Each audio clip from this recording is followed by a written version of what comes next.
A few wrong turns, took a few breaks, falling behind now. For those of you who don't know, cause you need someone to lift you up, yeah. Make right of the things you've done. Cause on your own you'll never know, you'll never know. If you believe you can move the highest mountains, on your own you'll never know, you'll never know. If you believe you can move the highest mountains, you'll never know.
Get ready to save with Spectrum One. You get Spectrum Internet delivering fast and reliable speeds.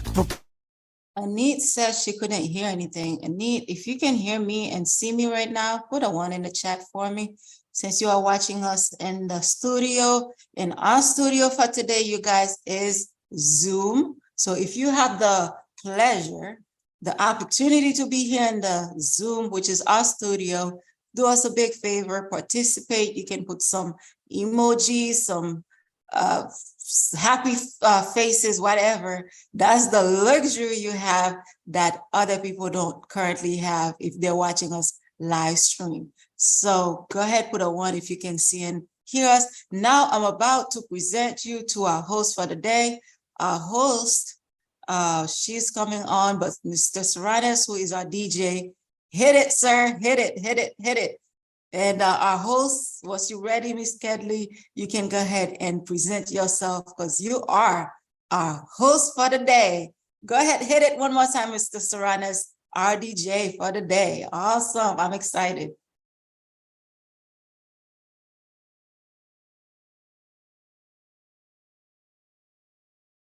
Kedley, go ahead and speak. All right, good afternoon, everyone. DJ Serranes, I thought you were gonna give me some more music to pump me up. I need some music. Good afternoon, everyone. While DJ Serranes is gonna play a little bit of music before I start, go ahead and share this live. Please share, share, share so we can get started. Welcome, welcome aboard. And we have a lot of amazing guest speakers with us this afternoon, and we want you and your circle to hear the information that we're gonna share. So go ahead, share the live right now, share the live, share, share, share, and Serranes, give us some music. I want you to hear your heart, cause that's how you stay on par. Oh, yeah. No need to raise the bar when you're feeling low. Oh, you gotta breathe, breathe, breathe, breathe. Let it go and let it be, be, be, be. Yeah, I hope that you're listening. There's only one thing you know you gotta do. That's breathe, breathe, breathe.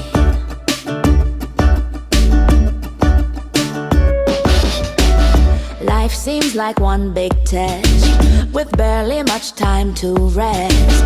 It goes right when you go left. It's more than you can digest, but nobody's gonna die if you say you need some time to step back and clear your mind. Oh yeah, yeah, everyone will be fine. All you need to know is all you gotta breathe.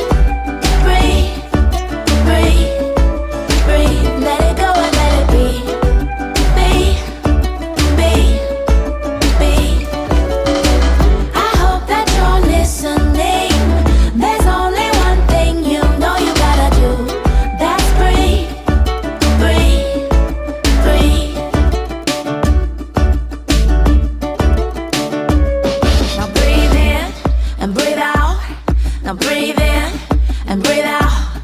Have faith and no doubt. You're gonna realize that's what life is all about. You just gotta breathe, breathe, breathe, breathe. Let it go and let it be, be, be, be. Yeah, I hope that you're listening. There's only one thing you know you gotta do. That's breathe, breathe, breathe. Yeah, all you gotta do is breathe, breathe, breathe. Yeah, let me hear you breathe, breathe, breathe, breathe.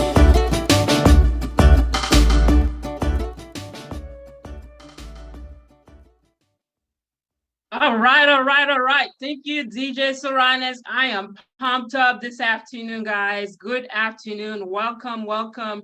Please let us know your name and where you're dialing from. Put on the chat.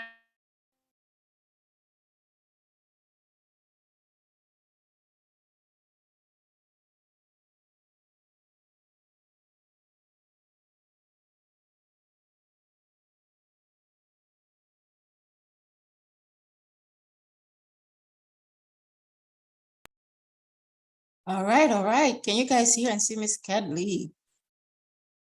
All Not right. anymore. DJ Soranes, hit it. It looks like we're having some technical difficulties, so let's go ahead and move on. Let's go. Believe you can move the highest mountains, cross the greatest oceans, walk across the water. If you believe.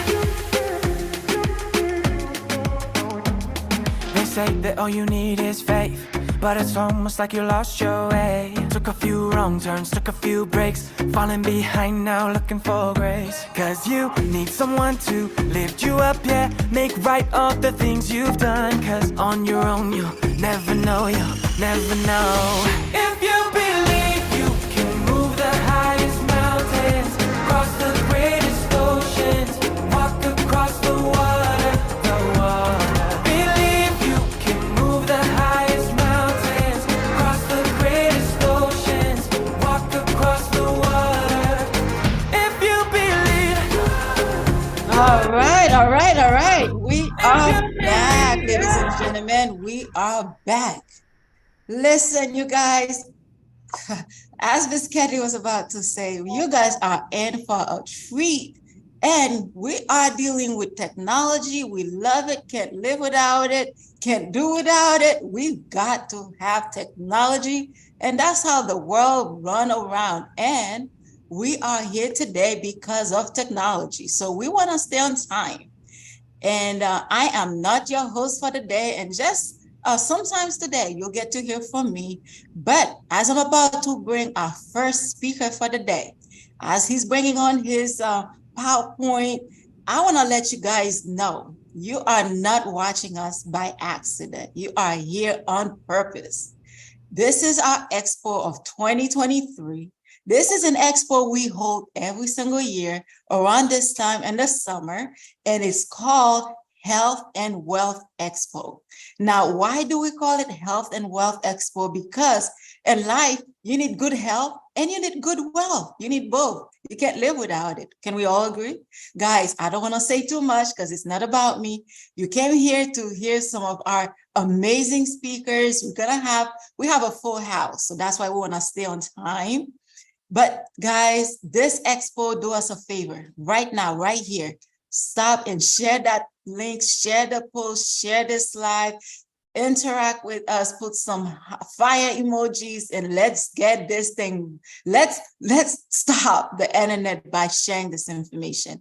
We are live streaming this info. If you are here on our Zoom, this has been live streamed, meaning we have people all over the world watching. We have some people in Africa, Haiti, wherever. We have people all over. Now, enough said on that.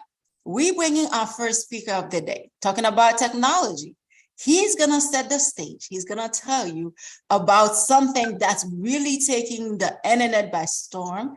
Everybody's talking about that one particular thing that's changing the world. And guys, that is the future. Now, if you guys ever heard of the word AI, which is artificial intelligence, do me a favor, put AI in the chat, put AI in the comment, because this gentleman, he's an expert. He's a passionate individual. He loves talking about AI. He is a father. He is a husband. He is not only IT is his background, he is also an AI. That's his thing. That's his playground, you guys. He is also an investor. When it comes to Bitcoins and all of those names that you can't even pronounce, he is the guy. Guys, this is somebody who's past. He goes beyond introduction. If I miss out anything, he'll fill you in. But in the next few minutes, he's going to tell you so much things that you're going to wish that you had invited more people to be here with you. Mr. Wilkinson, CJ, the guy of the hour, he is going to set the platform. He's going to take you guys on a ride. Guys, fasten your seatbelt. Pull off, like if you have your phone, get ready to take screenshot, because literally he's gonna take you on a ride. CJ, the mic is yours. The mic is yours. The platform is yours. Take it away, my friend. Oh, wow. What an introduction. Thank you, Serenius. But I'm very happy to be here this afternoon. And I thank every single one of you for joining this, this conference, this expo. Today, we're going to be talking about AI. We're going to be having a conversation. I want to have a conversation with you all about AI. AI is a tool. If it's something that interests you, let us know. Put some comment in the chat and let us know. But artificial intelligence, again, I want to welcome you today to this address. And AI is one of the most transformative forces of our time. And over the next few minutes, we're going to explore the profound impact that AI is set to have on our lives in the next decade or two. So as we stand on the edge of this revolutionary technological revolution, it is really, really crucial that we understand the importance, the opportunities, and the challenges that lies ahead. As AI continues to advance and we shape various industries, there are several ways that the average person can prepare and thrive in the AI revolution. And today, my hope for you is that not only to spark your interest to explore the capabilities of AI, but also to convey to you 5 ways that you can prepare and thrive in the AI-driven world. But first, a little bit about me. As Saran has already mentioned, my name is CJ, for those who don't know. And this is my background, well over 10 years in computer systems engineering, over 5 years experience in the blockchain and the cryptocurrency space. I am an investor in crypto and digital assets. And I have degrees in computer systems and degrees in information technology as well. And to set the stage, what I want to do is, I want to play a clip from one of my favorite movies of all time. And this is to kind of give you, set the stage for you to understand, the world that we are heading into. She's paying, I'm paying, the water's coming in. I'm a cop, so I already know everybody's dead. Just a few more minutes before we figure it out. And as Ford was passing by, saw the accident and jumped in the water. You are in danger. You are in danger. Save her! Save the girl! Save her!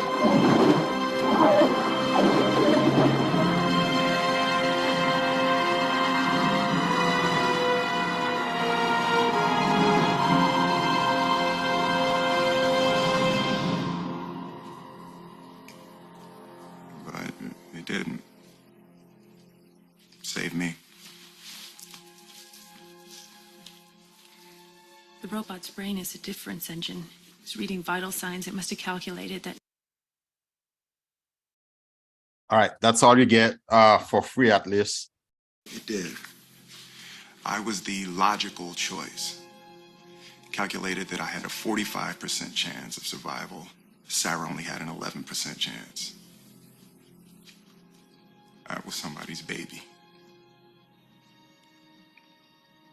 11% is more than enough. A human being would have known that. Yeah, exactly. So a human being would have known that. And without spoiling it for anybody, this movie came out a while ago, several years ago.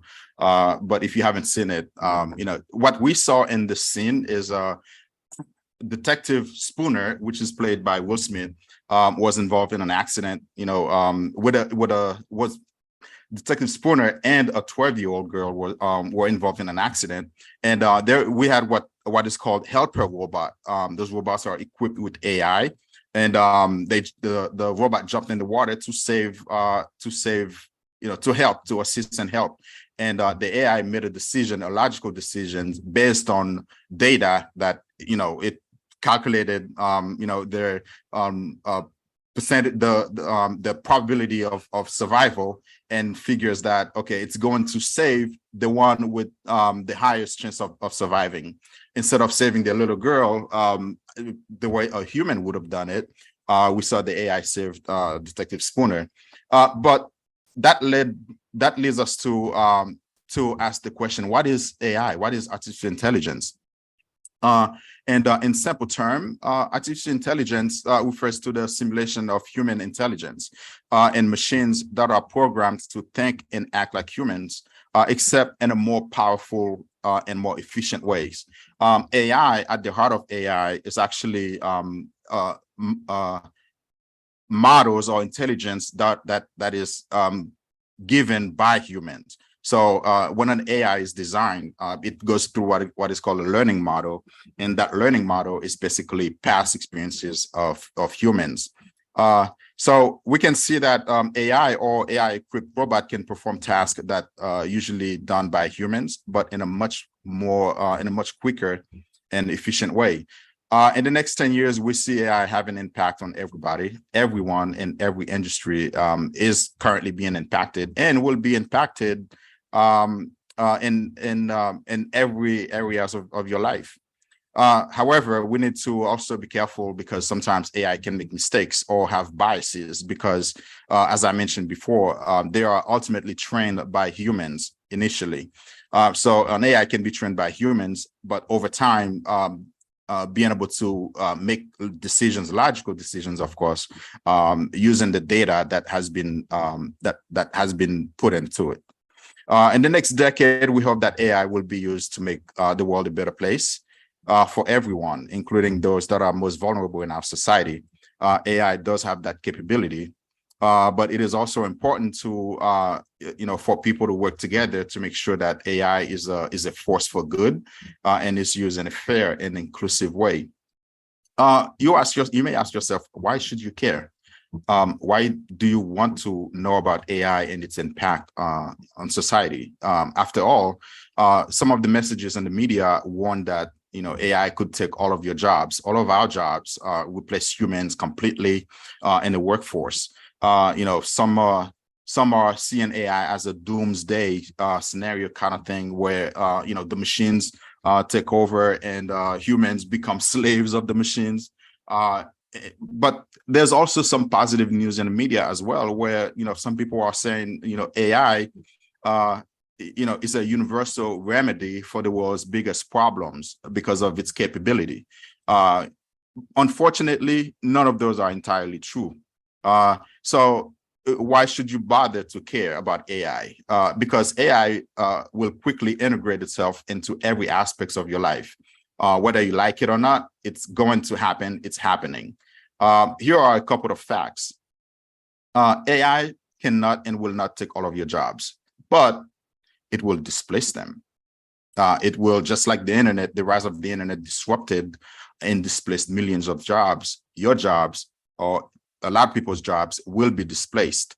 Doesn't mean that is going to kill those jobs. It simply will move the jobs from one area to the next. And what I mean by that is innovations. As things becomes a lot more efficient, AI will make everything you do will become a lot more efficient. The second fact is that AI will drive the fourth industrial revolution. So whether you like it or not, it will impact your life. So now is the time to embrace AI and try to learn and understand how it works and how you can utilize it to your benefits. Different type of AI, artificial intelligence can be classified into various types of AI based on its capabilities. A lot of people knows ChatGPT and Bard AI simply because of the past couple of years, those generative AI, text-based generative AI, where you feed it an input and then it spits something back out to you. Those are text-based generative AI. And that's simply because, the media caught wind of ChatGPT. So those AI became, sort of like a household name. But there are various different types of AI that are currently being used in diverse industries, that are a lot more powerful than what we would call like ChatGPT or Bard. And alongside generative AI, text-based, we also see there's also graphics and video-based type of AI, and which we will be talking a little bit more about. We see AI is fueling the next wave of automation across enterprises and industrial computing, enabling organizations to do a lot more with less. Again, let me repeat that. AI is allowing organizations to do a lot more with less as they navigate the economics uncertainties. What does that mean is, if 100 of you can do a job in or a specific task, an organization can use AI or artificial intelligence to perform that task in a more efficient way. So now all of a sudden, one AI is doing the work of 100 people. So that makes sense, from a business perspective. So we see tech giants like NVIDIA and Microsoft are at the forefront of the AI revolution. Microsoft, on the software space, and NVIDIA at the hardware space. And they have partnered to build what is called, or what they would call, the ultimate AI, merging hardware and software to create the ultimate AI.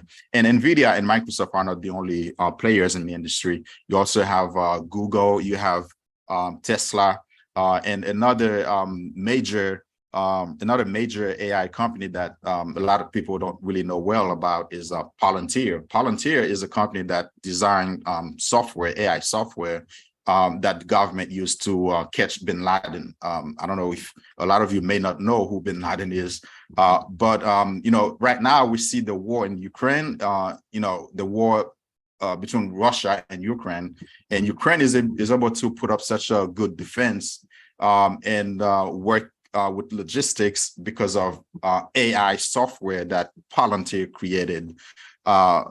So we see in how AI is already being integrated in several areas of our lives, and the impact of AI goes way beyond these industries that you're looking at on the screen. Be sure to take a screenshot. This part is very, very important. And we see AI impacting the finance industry, cybersecurity, and of course, healthcare research, particularly healthcare. We see the impact of AI in healthcare is immense, where, AI is helping, doctors to diagnose diseases. We see AI helping healthcare workers to provide better care for their patients. So AI is being used as a tool, an assistant, which right now, if you look at your phone or your wearable, your smartwatch, there's an AI that's looking at all the data points about your health and able to tell you, checking your heart rate, checking your pressure, your blood pressure, and things like that. Those are AIs being used in diverse situations, in diverse areas of our lives. Enhanced personalization, what is that? That is another area where we see AI making a huge impact. What is that? You may ask, is so personalization AI will revolutionize the way we receive information, and it's already doing it. So we are already stepping into that sphere where AI is going to be more integrated in our lives. The way we receive information, entertainment services, it's going to be a lot more personalized, more tailored to what to our liking. So with advancements in machine learning is another form of artificial intelligence. But AI will understand our preferences, our behaviors, and needs better than ever before. Imagine a world where every interaction is tailored to your unique requirements, whether it's personalized healthcare, which is gonna be great, really awesome, targeted advertisement, not so good, or customized educational experiences. So everything is going to be more tailored to our liking, to what we like. If you look at the the YouTube algorithm, you look at the Facebook algorithm and Instagram, those algorithms is in the back of it is on AI, looking at how you're interacting with the platform, what you're liking, what you're watching, what you're posting. It's taking a lot of information, a lot of interactions and information about you and your liking to be able to serve you more content of what you like, more content about what you like. That is enhanced personalization. So we see a lot of tech companies, major tech companies, that has been using that algorithm or that logic to be able to keep you more engaged. And with the AI revolution, what we see is that is taken from a social media perspective to a more personal or personalized way. So there's no question that AI is a tool. It is a powerful tool in providing unique, personalized experiences. So moving on, we see other areas where AI will have an immense impact. Over the next decade, AI will continue to drive development of autonomous systems across various domains. Everything will become autonomous. A lot of objects will become smart. Smart homes, a lot of the devices in your homes will become smart. So we'll start seeing a lot of automation. We will witness self-driving cars becoming mainstream. And we already have self-driving cars today. Look at Tesla. And Tesla build their EVs with built-in AI. As you drive, it's collecting all of that data so that it's able in the future to utilize that data, how you drive, how millions of people drives, and it's taking all of that data points, all of that information, and that's how you're going to have a really well designed machine, smart machine that will be able to drive you from the East Coast to the West Coast autonomously without you having to do anything. So as we start seeing this type of automation or autonomous systems in the industry, it's going to impact certain areas or certain industries. It's going to disrupt certain industries, such as autonomous drones shaping industries like logistics, right? Agriculture, and intelligent robots assisting us in our homes, workplaces. So as you saw in the clip that I played earlier, this is the world that we are moving into. It's already here. But the reason for the talk today is to enhance, it's to spark your interest in understanding what is coming and where we are in terms of innovation and technology. AI in healthcare. The potential of AI in healthcare is immense, as I mentioned before. If you're in the healthcare, this is very important. Pay attention. With access to vast amount of medical data, and I'm talking about vast amount of medical data, AI can get this information, this data, and crunch it and be able to do all type of things with it. For example, it can find cure to certain disease. It helps. It helps scientists develop or research certain cure for certain disease. It helps doctors detect certain disease early. because if it's seeing different data points from millions of people, then it can take that information and be able to make a decision or make a logical conclusion based on that data. And this is where we see AI being extremely impactful in the healthcare. Workforce transformation, of course, is going to disrupt the workforce in every area, in every industry, of course. What you're looking at, take a screenshot of this. This is very important. If you work in like in an industry, or your job is to the right of the screen, what we're looking at, the fastest growing versus the fastest declining jobs. You do not want to be on the left side. I'm sorry, on the right side. And as we can see, if you ever walked into a bank, we start seeing automated teller now, automated cashier. These things has been going on for years now. This is an example of how technology interrupt, or how technology displaced certain industries, or interrupt certain industries. And you would want to switch from the right to the left. And we see, according to the World Economic Forum, some 23% of jobs are expected to change by 2027. That's a lot of jobs. And what it means is that you're going to see jobs are shifted, or opportunities will be shifting from one area to the next because of technology. And that's the reason why it's important to be able to adapt very quickly to technology. Some 69 million new jobs will be created by 2027, but also 83 million jobs will be eliminated. So when things like this happen, it's all about being able to shift from one area or from one industry to the next. And with that, you need to understand the five ways that you can thrive in the coming AI revolution. Socioeconomic equality, that's another area where we see AI bridging the gaps, the socioeconomic gaps, by providing equal access to resources, education, opportunities. However, this is something we have to be proactive at it as well. It's crucial. What you're looking at is this is an AI generated art.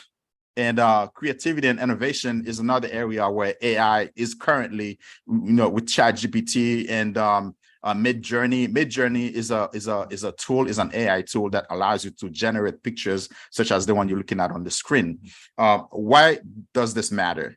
It matters because if you're an artist, or if you're a musician, if you're a writer, you can look at it as, okay, this is how AI is going to impact me, is going to, eat away from my bread.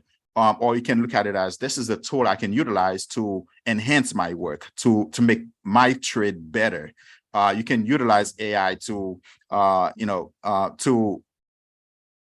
make new discovery, to generate new music, to generate new art, new literature, and so forth. So we can see AI's ability to analyze data, large amount of data, and generate insights will unlock new frontiers in creativity and innovation. So it's gonna be a net positive. Innovation and technology always provides you with a net positive. So that's the way we should be looking into AI, or looking at AI. We're always looking out for the family, no matter what. However, whatever we do, technology always going to involve the family. It could be something positive or negative. But overall, when you start dealing with with technology, it's important that it is very important that we do technology hygienes. So the adoption of AI raises a lot of concerns for privacy and data security. Families must be cautious when using AI powered devices. You don't want your kids to be having one of these things kind of glued to their faces all day long, because what it's doing, it's learning their behaviors, it's learning everything about them, and it's constantly feeding them this type of information that they like. It's sort of like like an addict, like cocaine. And that's the reason why, it's important to use technology, especially for young children. It's important to use technologies in a very, very safe way. It is important to note also that AI should not replace human interactions and relationships within the family. So while AI can be a tool, it can provide convenience and support, maintaining meaningful connections and spending quality time with loved ones and is extremely essential for healthy family life. Ethical, it is AI, as AI is becoming a lot more prevalent. Ethical considerations will also be at the forefront as we must address questions about privacy and transparency. Now, this is the moment we've been waiting for. Now is the time that you really want to pay attention. These are the 5 ways you can use to embrace AI, to make sure that AI doesn't quite impact your life in a positive way.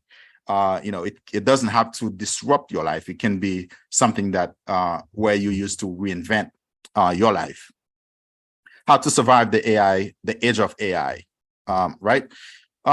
As AI continues to advance and reshape various industries, there are several ways that the average person can prepare. Not only that, you can thrive actually in the AI revolution. Here are 5 distinct strategies you should consider. Again, take notes, take a screenshot if this is important to you. Number 1 is to embrace lifelong learning. It's technology. You got to keep reinventing yourself. You got to keep learning, because AI, and you will see as we have 6 other speakers, and everything that they will be talking about. AI comes in and sort of like close the gap and merge everything, because with technology, it integrates in every part, every area of your life. Keep learning. Do not stop learning. Always keep learning. With automation and AI transforming the job markets, it is extremely crucial to prioritize continuous learning. What does that mean? Acquiring new skills and staying up to date with emerging technologies like AI. Understand ChatGPT, how you can use ChatGPT, Bard AI, all of these tools. A lot of companies now allowing employees to use those tools to be more productive. The next decade or 2 is going to be a productivity decade. What does that mean? You have to be productive to compete and to remain relevant in the job market. So keep that in mind. The next decade or 2 is going to be the productivity decade. So consider taking online courses if you have to, attending workshops. Another reason why we do this expo is is to pass on that information, to share that information for those who may need it or who may find it to be valuable. Number 2 is cognitive and skills and social skills. Develop your cognitive and social skills. While AI can excel in performing repetitive tasks or logical tasks, data-driven tasks, human skills such as critical thinking, creativity, emotional intelligence, and problem solving remain invaluable. And as we could see, as we saw in the clip, the robot, although the robot was equipped, that was a helper robot, although it's equipped with AI to be able to read vital signs and be able to make decisions on how and who to save based on that logical computing. AI does not have the human or the emotional intelligence, the human factor, the human touch. AI doesn't have that. So the more human, the more you develop your cognitive or your social skills, the better it will be, because those skills will become invaluable as we move into the AI driven world. Those skills are really hard to automate. So always cultivate your ability to think critically, to communicate effectively, collaborate with others, and adapt to new situations. Number 3, you will need to seek roles that complement AI. Again, the same thing I was talking about earlier. The internet age left a lot of people behind. Why? Because they could not adapt to the internet or to technology quick enough. So if we take, and the same goes not just individual, but the same goes for businesses. Every business is going to be an AI business, and in IT, there was there in the past decades or past 2 decades, we had this term where we said every company is a tech company. Why? Because you have to use technology to remain competitive in the market. If you don't use technology, you basically don't really have a business. So in the next decade or 2, it's going to be the same thing for AI. Every company, no matter every business, no matter small or big, will be an AI company or an AI business, because you will have to use AI to remain competitive or to even have a business, because that's the world we're moving into. So as you seek roles that complement AI, all that is that you are able to work with AI to be more productive, to be more efficient. So instead of perceiving AI as a threat, as a lot of people may be doing, the same thing they did with technology or with the internet back in the days, identify areas where AI can be a tool to enhance your work. For example, we see, as a healthcare worker, we see nurses utilizing AI to better care for their patients, to provide better care. We see doctors using AI to perform, surgery, to better perform surgery, or to diagnose certain disease a lot quicker. So, a patient walks into the hospital and we see, AI being utilized in the ER. Like 100 people walked into the ER, but you only have 50 beds available. Who do you decide who gets the bed? So we see AI being utilized to make the decision as to whether it doesn't matter what time you show up at the ER, but someone else who has a condition that is a lot more critical might get the bed that you've been waiting for the past hour or 2. So we and the healthcare, this is how we see AI being utilized to make this type of decisions, which is the reason why it's important to pay attention, take notes of these things and understand what the world that we are moving into. So we're almost done here. So roles involving strategy, innovation, relationship management, and decision makings are a lot less likely to be fully automated. Number 4 is entrepreneurship and creativity. So we saw a picture that was generated by AI. If someone who's creative, you can use AI sort of like a gold mine. Really right now, with everything that you can do with AI. There are a lot of people, making strides with AI right now. The AI revolution also presents a lot of opportunities for entrepreneurs and innovations. Identify problems or gaps that are in the market. That's why earlier I mentioned pay attention to the market, pay attention to to innovation. What are we doing? Because as technology shift opportunities, new opportunities will emerge. So if you're able to look at the market and see the needs, what needs are in the market, you can utilize that, and start a business or start a solution that cater to that problem. If you're a problem solver, the market will pay you a lot of money. There's no question about it.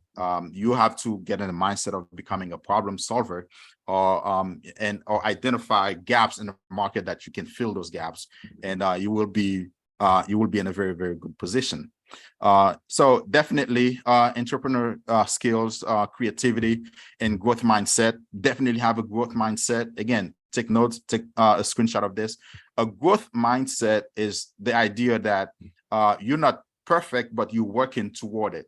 You're always growing. You're always learning new things and learning and figuring out different ways to do things. That is having a growth mindset. So those can enable you to adapt to the changing landscape and create value in a novel way in the industry. Lastly, we need to foster ethical and responsible AI practices. That means everybody needs to get involved and try to understand how this technology is being developed. It is still being developed, how it's being developed. So check on a political level, check with, with a regulation, with the regulators, what type of regulations are being put out. Like the major tech companies that are really developing and taking this technology to the next frontier. So always stay abreast. And if you cannot start a company, you can invest in the company also. Yeah, there's a lot of AI companies that's gonna be the next Amazon and AI. Of course, that's gonna be we saw Microsoft and Amazon and Nvidia at the forefront of this technology. So you don't necessarily, it's something that you can also invest in and be in a very, very good position in the future as well.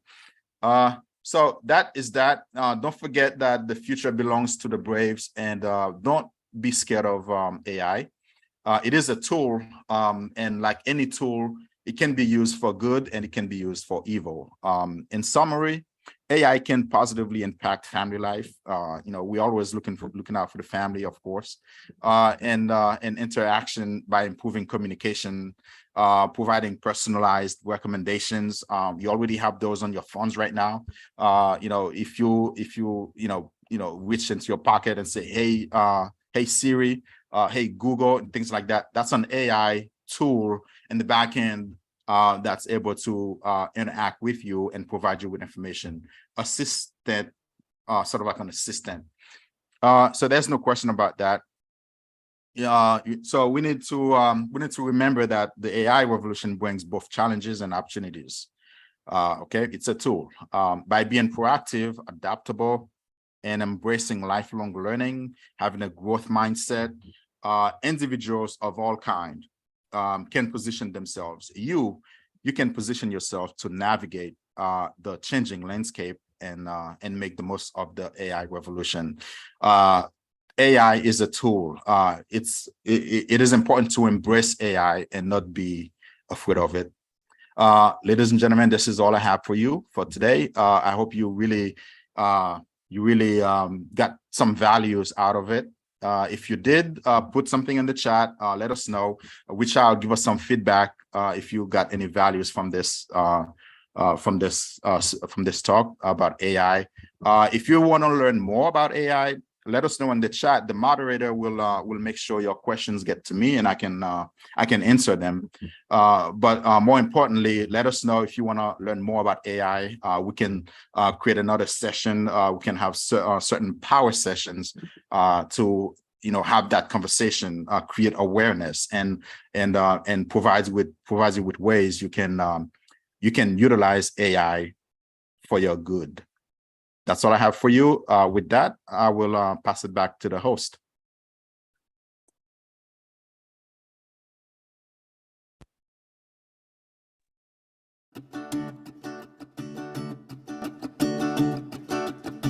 Well, it's been the longest day. You wish you could hit erase, but you aren't lucky that way. Oh no, nobody's lucky that way. But I want you to stop where you are. I want you to hear your heart, 'cause that's how you stay on par. Oh yeah, no need to raise the bar when you're feeling low.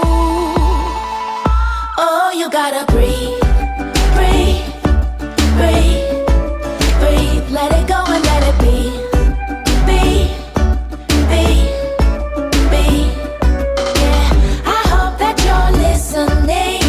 There's only one thing you know you gotta do. That's breathe, breathe, breathe.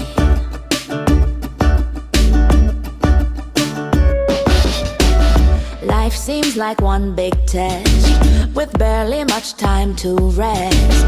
It goes right when you go left. It's more than you can digest, but nobody's gonna die. All right. Everyone, fire the chat with some fire emojis. If you learned something from the AI presentation from Mr. CJ, give him a 7. I need to see a 7 on the chat. 7. There you go. I need to see more fire emojis. Yes, I love that. Guys, we feed in with energies. Thank you so much.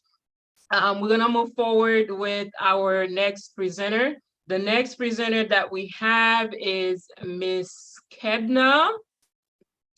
Miss Kedna, she is a medical laboratory scientist by profession, the founder of Royal Amani Boutique. Miss Kedna is a future healthcare administrator, currently finishing her last year of Master of Healthcare Administration graduate school. Woo, woo, woo. She is a health and wellness enthusiast. She is very passionate about healthy living and enjoying helping people make healthy choices. But Miss Kedna also love juicing and trying new recipes to make her juice. And when she's not doing that and she's not in school as well, you know, she loved traveling, getting to know people, networking, and so forth. Miss Kedna, take it away. The mic is yours. Hello, guys. Woo-hoo. I am so excited to be here today to be able to talk about one of my, I will say one of the things that I'm very passionate about, which is health and wellness. Can you guys hear me? Can you see me? If so, put a number 8 on the chat. All right, all right. Are you guys drinking your water? Because it's hot. If not, grab your bottle of water, keep it next to you because we are not gonna get dehydrated today. All right, so my topic today is maintain healthy living. So we're gonna talk today about the importance of healthy eating and exercise. All right, so let's get started. What is health? When you guys hear of health, what comes to mind? What comes to mind? Well, health, the definition of health is a state of complete physical, mental, and social well-being. And it's not merely the absence of disease and infirmity. This is according to the World Health Organization. Okay, so what is healthy living? You hear that word before. Well, it's a way of living that lowers your risk of becoming seriously ill or premature death. So basically it's practicing behaviors or maintaining healthy habits that promotes mental, physical, and emotional well-being. Well, as before I continue, I want to put this disclaimer. I am not a medical doctor, guys, and I am not a nutritionist, and I am not a personal trainer yet. So anything I discuss today, it's all for educational purpose, all right? So let's keep going. So why should we worry or why should we care about a healthy lifestyle? Why should we even choose or maintain a healthy lifestyle? First, you know, it will save you money in the long run, you know, because you won't get to have to go to the hospital, you know, as often because you won't get sick as often. And it will help you decrease the risk of developing many illnesses. And also unhealthy lifestyle is known to be one of the factors that contribute to non-communicable disease. What are the non-communicable disease? Well, those diseases are diseases that are caused by healthy, not healthy, but they are caused by behaviors, you know, your lifestyle, the way, you know, smoking, all these unhealthy behaviors. So those are the diseases that are caused by non-communicable disease. There are cancer, cardiovascular disease, such as heart disease and stroke. You know, heart disease is one of the leading cause of death in the United States. It is considered, I would say according to research, 1 out of 5 people die each year by heart disease or cardiovascular disease. That's a lot of people out of 5. And also the non-communicable disease, also diabetes and chronic lung disease. All right, let's keep going. The non-communicable disease, like I mentioned, they are the leading cause of mortality around the world. They are responsible for killing around 41 million people each year, which is equivalent to 74% of all death around the world. That's a lot of people, guys. That's over 50%, almost 3/4 of the population. So to me, that's a lot. That's alone is, you know, that's all I need to know, you know, for me to get motivated. Is that, you know, if I can prevent those kind of disease, if I can prevent developing those kind of disease, I'm all for it. Whatever I got to do, I'm all for it, you know. Factors affecting healthy livings. There are many factors, but today I'm only listing 5 main factors. We have exercise, nutrition and diets. Nutrition and diets are the main factors. And then you have alcohol consumption, mental health, tobacco use. Those are the factors affecting healthy livings. So today, like I mentioned, we're going to focus on the importance of exercise and nutrition and diets. So what is exercise? I know you guys heard that word a lot, exercise. It's any movement you're doing with your body, any physical activity that will helps you overall, that will help improve your overall health and fitness. So it's any movement, as long you're moving yourself, as long you're not sitting, idle, as long you're moving, you're dancing, walking, anything is considered physical activity. And according to our US Department of Health, they recommend that, we get at least 150 minutes of moderate aerobic exercise or 75 minutes of vigorous aerobic exercise. What are the aerobic exercise? It's any type of exercise that keeps your heart pumping. It raises your heartbeat. Like, for example, if I'm just sitting here watching TV, my heart is not doing anything. It's a stable rate. But if I'm moving, I'm dancing, I'm jogging, it raises my heartbeat, which is what we need. So moderate, we'll consider like swimming, what else? Like walking, and then vigorous is more intense, like jogging, running, or hiking, high level hiking, or I'll say lap swimming. There's also considered vigorous. Anything that make your heart beat a little bit faster will consider vigorous. So 150 minutes a week, it's not a lot, it's just 30 minutes a day if you decide to do 5 days a week, or whatever many days you want to do it, you just divide it by 150, and it'll show you how much you have to do, how many minutes you need daily. All right, let's keep going. What are the benefits of exercise? There are a lot of great benefits to exercise. First, exercise will help you control your body weight, because, you don't want to, there's a standard to body weight where you're not leading into being obesity. So it helps control our body weights. Exercise also strengthens bones and muscles. We need our bones, we need our muscle, because that's how we're able to move. That's how we're able to function. And exercise, it helps boost energy and it improves our mood. Okay, we all know or heard that, people will say, oh, I'm feeling bad today. Let me go for a walk. There's a reason, people will want to go for a walk, or they decided to go to the gym, because there's a chemical in our brain that connects, whenever we do any kind of physical activity, it stimulate that chemical, which make us feel good at the end. So that's why people will feel good after like a long walk, and they'll come back and say, oh man, I'm feeling a lot better, And then exercise also help us fight condition and disease such as, high blood pressure, high cholesterol, diabetes, obesity, all those diseases that can be prevented. Exercise is able to help us, fight those illnesses. And mentioned already, improve mood, it improve your mental health. Everything is connected, guys. Our brain, how we feel mentally, it affected by, what we do, because sometimes like, people will say, oh, today I was feeling really bad, really down, but I took a walk and I feel a lot better. All right, let's move forward. Nutritions. When you hear of nutritions, you hear food. Who doesn't like food, guys? I love food. I'm not gonna be ashamed about it. I have no shame in my game. I love food. I will say I'm a low-key foodie. Yeah, I just love food. I do. And that's what I'm really passionate about, nutrition, because just because you love food doesn't mean you're supposed to eat every food, or just because food look good or it tastes good doesn't mean it's good for our body.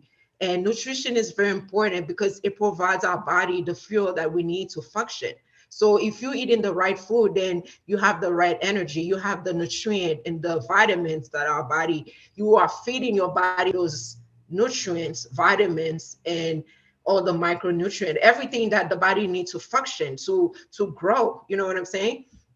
So if you're not feeding it the good food, then you are doing, you're not doing your body any good. So nutrition is important. Good nutrition is important because it plays a direct impact on our health and overall well-being. So when we talk about good nutrition, we're talking about, healthy fruits. We're talking about fruits. We're talking about vegetables. We're talking about, high fibers food with, that have little to no salt, basically. So poor nutrition.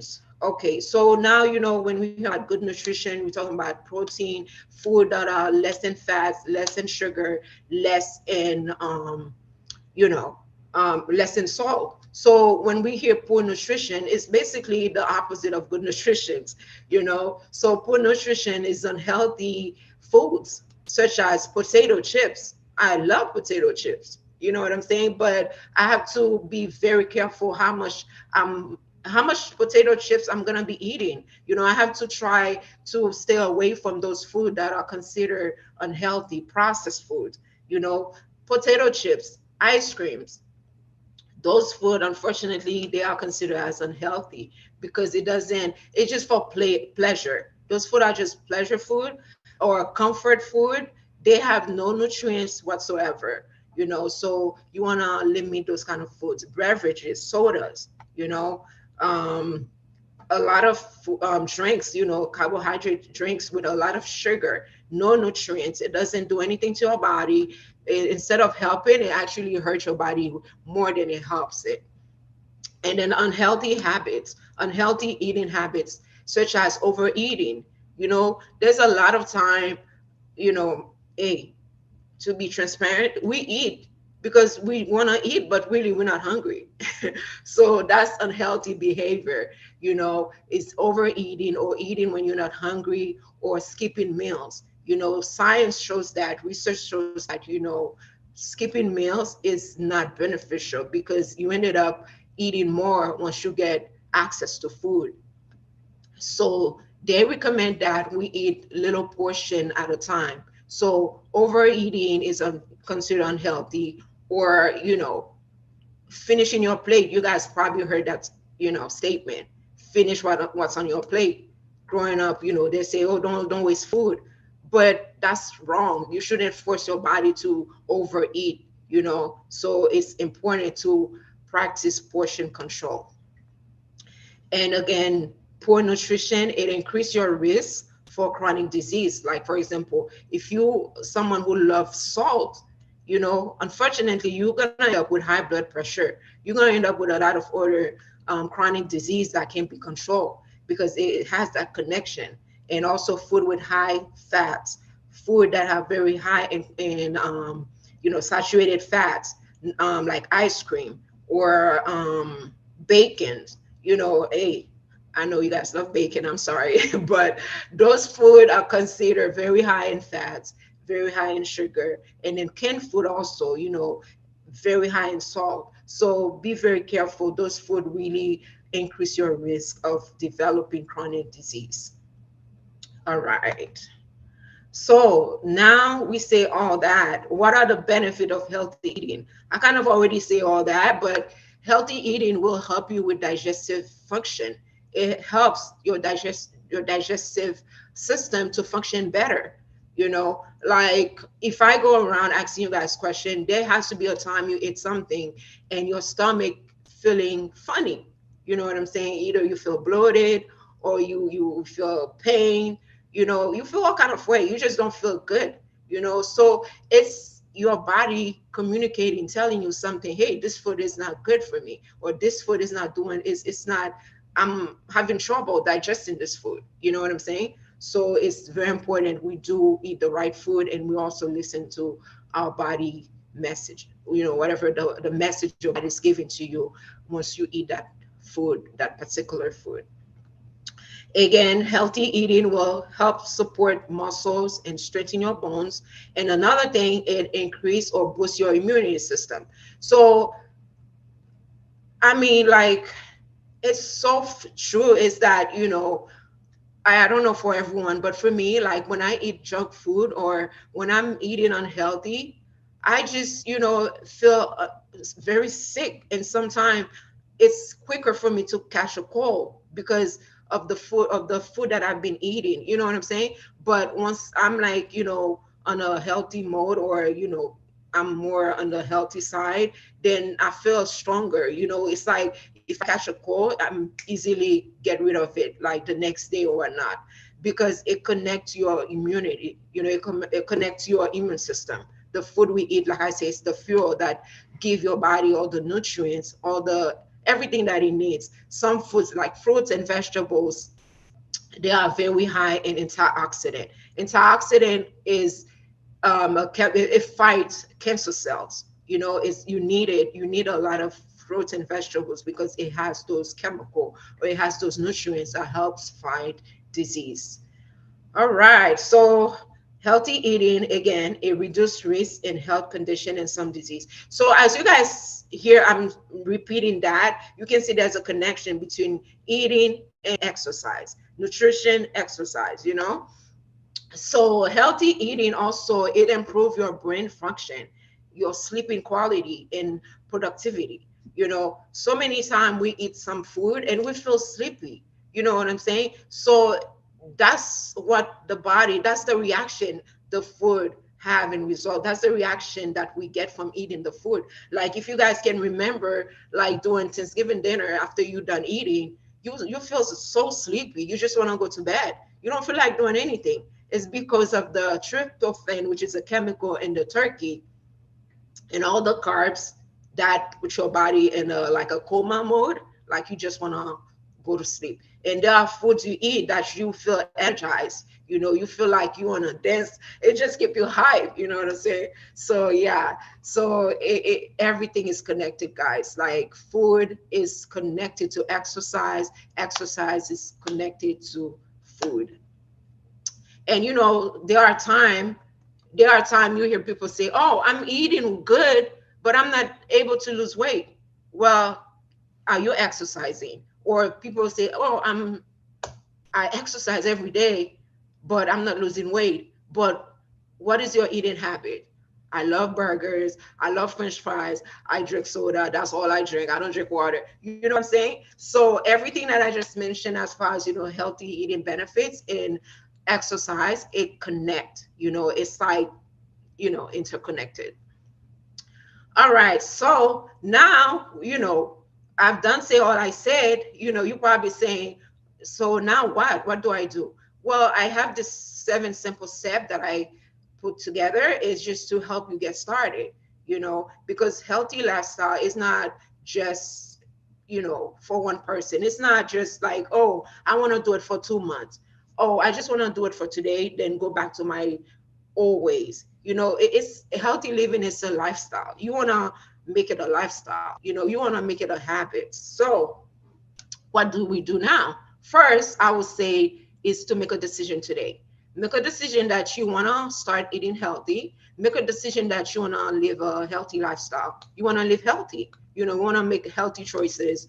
You want to eat healthy food. You want to live healthy, basically. And write down the reason why you want to do it. Because if you don't have a reason, then you most likely not gonna hold on, or you're not gonna stick to your goal. So let's say, for example, for me, I can write down, I want to eat healthy. I want to live healthy because I want to see my grandkids. I want to live longer. You know what I'm saying? I want to be able to do whatever I want to do, jump, off a cliff, whatever I want to do without any illnesses. You know what I'm saying? So that's can be, whatever yours is, write it down. And then you have more chance of accomplishing if there's a why behind it. So second step is find the day and time that you want to exercise. So look at your schedule. Let's be honest. Look at your schedule. Say, hey, what do I have going on for the whole week? Can I squeeze in 10 minutes a day, or 15, 20, or 30 minutes a day? Let's say you're not able to. Okay, 7 days of the week, find a day, maybe it's just one day, you know, it's better than nothing at all. So that's the second step. And the third step will be, you know, to start with simple exercise. You know, don't start from, like, let's say today, oh, you know, I want to start exercise. Tomorrow I'm gonna start running the marathon. So start small. So let's say if you never exercise, you can say, okay, I'm gonna start walking 10 minutes a day, or you can say I'm just gonna walk for 15 minutes around my neighborhood. Or if you take the elevator to work, you can say, you know what, I work in the second floor. Let me take the stairs. It's only, you know, 2 flights up. So let me take the stairs going up, or let me take the stair when I'm getting down. So that's a start. You know what I'm saying? Again, we said exercise is any physical activity. And just a disclaimer, any time you start in any, you know, exercise, you know, anything vigorous, so please see a doctor, see your primary physician to make sure that you can, this type of exercise is beneficial for you. We don't want you to hurt yourself or anything like that. All right, so number 4 is to stay consistent and exercise regularly. Whatever goals you put down, whatever that you want to do, you want to make sure you stick to it. If you need a partner, you need someone to hold you accountable, do that. And then number 5, we want you to stay hydrated, drink more water. And as we mentioned today, get your water is hot, stay hydrated, drink water, more water. And also when it comes to stay hydrated, I know some people may not like water, but there's a lot of fruits that are very high in water content. So you are welcome, you know, to eat more of those fruits, you know, that also help you to stay hydrated. And then last but not least is increase your fruits and vegetable. Increase your fruits and vegetable intake, you know, so limit other stuff and then eat more fruits. Let's say if you don't like fruits, I'm sure there's a lot of fruits. You'll find at least 1 or 2 that you like. All right. So last steps is to limit processed food. Consume less sugar and salt. You know, I'm not going to tell you to just, you know, go cold turkey today. But my goal or my mission is really to, you know, motivate you, to empower you to start making small steps, you know, towards your goal of healthy lifestyle. That's my goal, is really to limit things, you know, to say, hey, you know, instead of eating this, instead of grabbing a potato chips, let me grab a banana. Instead of, you know, I'm really feeling, I'm craving some sugar, grab a fruit. You know, it's just, you know, to make healthy choices. That's my goal, is to help you to take control of your health and start making healthy choices. All right, guys. So this is all I have for you guys for today. And I hope that I was able to serve you. You know, if you have a questions, please don't hesitate to write it down in the chat and our MC will get it to me. So please put down your questions. And how can we stay connected? I would love to stay connected with you guys. You know, you can reach me on social media. I'm on Facebook as Kedna LEJ. And then I'm on IG as Kedna_TheChosen85. And also, you can send me an email. You can also reach me on the www.leisurelist.com. And I want to leave you guys with this wonderful quote that I like. It says, take care of a body is the only place you have to live. This is so true, and there's nothing but the truth. You know, we're not going to get another body, okay? We're not going to get another body. God bless us with one body, and this is it. So please take care of it. And that's all I have for you guys. Love you guys. Stay hydrated. And thank you for your time, and thank you for your attention.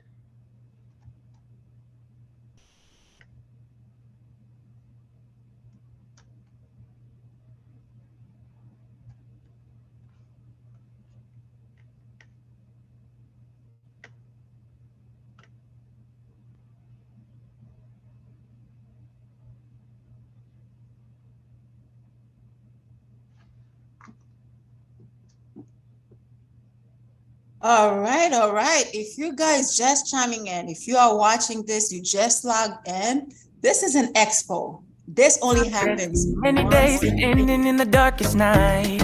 but on your own you'll never know, you'll never know. If you believe you can move the highest mountains, cross the greatest oceans, walk across the water, the water. Believe you can move the highest mountains, cross the greatest oceans, walk across the water. If you believe.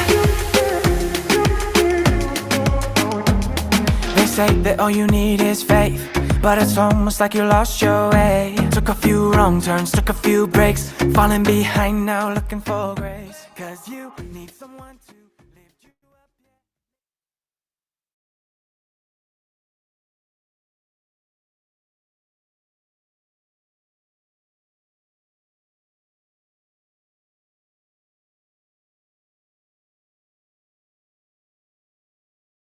Believe you can move the highest mountains, cross the greatest oceans, walk across the water. If you believe, yeah. You can do anything, you can do anything, you can do anything if you believe. If you believe you can move the highest mountains, cross the greatest oceans, walk across the water, the water. Believe you can move the highest mountains. All right, all right, all right, all right. If you believe you can climb the highest mountain or move the highest mountain, if you believe it is possible. Welcome, welcome once again, everyone. Before we introduce the next guest, guys, we're gonna take the time to give a shout out to a couple of our participants. So we wanna give a shout out to Nikki. Welcome, Nikki. Thank you for joining in. Donna, welcome. All right, Mr. Dorisma, welcome, welcome. Linda, welcome. Judith, welcome. Thank you for joining in. Diana, welcome. Is it Maya Castell? Welcome. Lucky winner. All right, we have a lucky winner in the house. Welcome, welcome. I'm gonna mess this one up. Asishana, welcome. Amos, welcome, welcome. You can put on the chat where you're listening from. Welcome, welcome. Continue to share this live. Now the next guest we're gonna introduce, and then we're gonna go on social media. All right, I see California in the house. Welcome, California. All right, guys, our next guest we're gonna bring on is Mrs. Marlene Stotts. All right, Mrs. Marlene Stotts. She is a family of the family. But Mrs. Stotts has over 20 years in the financial services sector. She holds a bachelor degree of computer science and a master of business administration from Jackson State University. Woo, woo, woo. She is the CEO of Financial Literacy Practice, specialized in helping individuals treat their household finances like a business. All right, so your household, you're supposed to run it like a business, and she has the formulas. She's going to share that formula with us on how you can make that happen. Her mission is to ride the body of Christ of financial literacy. She's also the founder of Money Matters. All right, I grabbed my book, and guess what? Stay tuned, because we're going to give away a couple of these books at the end of this presentation. She is on social media, and her book is When Money Fails. All right, so we are not gonna take any more time and introduce Mrs. Marlene Stotts. Take it away. Very much. Thank you very much, Kedley. Thank you, Serenice. I am Marlene Stotts. I am so excited to be here this year again. I think I first want to acknowledge the La Julia's Health and Wellness Expo 2023 leadership team on what I believe is their third year of hosting this conference. What they are doing is empowering society to make wise decisions and informed decisions when coming to your health, wealth, And we look at today, we talk about technology also with AI, which was very, very good. So congratulations to CJ and Kedna. You know, it's hard to follow information like that. Now we're talking about money. And so may God bless you as you continue to bless humanity. So today I'm going to touch a little bit on the role of women in the household finances. What I'm seeing a lot today is women are not informed. I know this is a conference for both men and women, but my heart is towards women and having women be informed when coming to their household finances. I'm not going to share any slides while we talk. What I want you to do is get a piece of paper and a pen. And we're going to have a family fireside chat. And then I'm going to send the PDF and the presentation to the organizers and they'll send it to you. Because sometimes we get so caught up reading, we don't listen. So I titled this talk, Femininity or Femininity and Stewardship. I grew up in an era where femininity was brandished as a weapon to keep women out of the financial affairs of the household or disempower women. Femininity refers to traits, behavior, and attributes that are typically associated or perceived to being with women or girls. Now, it's important to know that this differs across cultural norms and it changes across space and time. When I grew up, toward me, I grew up in the 60s. It was considered non-feminine for women to do yard work and feminine for a woman to do housework. But in my household, my husband does 90% of the housework and I do 90% of the yard work. So what we have done, we have redefined what society consider work. A little bit about me. I've been in the field of financial services for over 22 years. I've seen it all. I don't know everything about everything, but I know something about everything. You know, what I've seen is that most time when you talk about money, people think that you were born with a gold or a silver spoon in your mouth. That wasn't the case for me. I was born in Trinidad and Tobago. My mother had 8 kids in 9 years. And my mother at 18 started a private school where she was the principal and teacher of over 50 kids. When she married my dad did not allow her to continue working. So my dad had this cultural belief that women should know their place.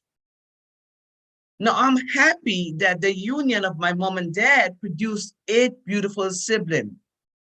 But as a result of his position on whether a woman should know anything about the household finances or not, it robbed my mother of her peace, her happiness, and her financial well-being. So women today, I want to rewrite the narrative of woman is your place to know, of woman know your place to woman, it is your place to know.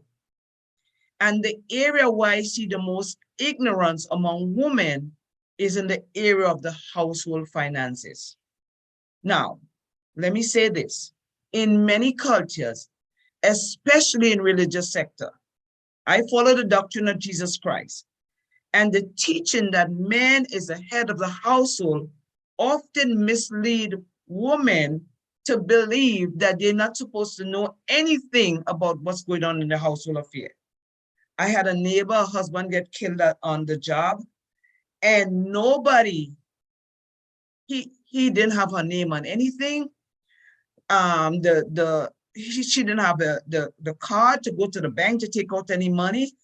The bank shut down all his accounts because there was a culture, it was an Indian culture that the wife don't know anything about the household expenses, the household finances.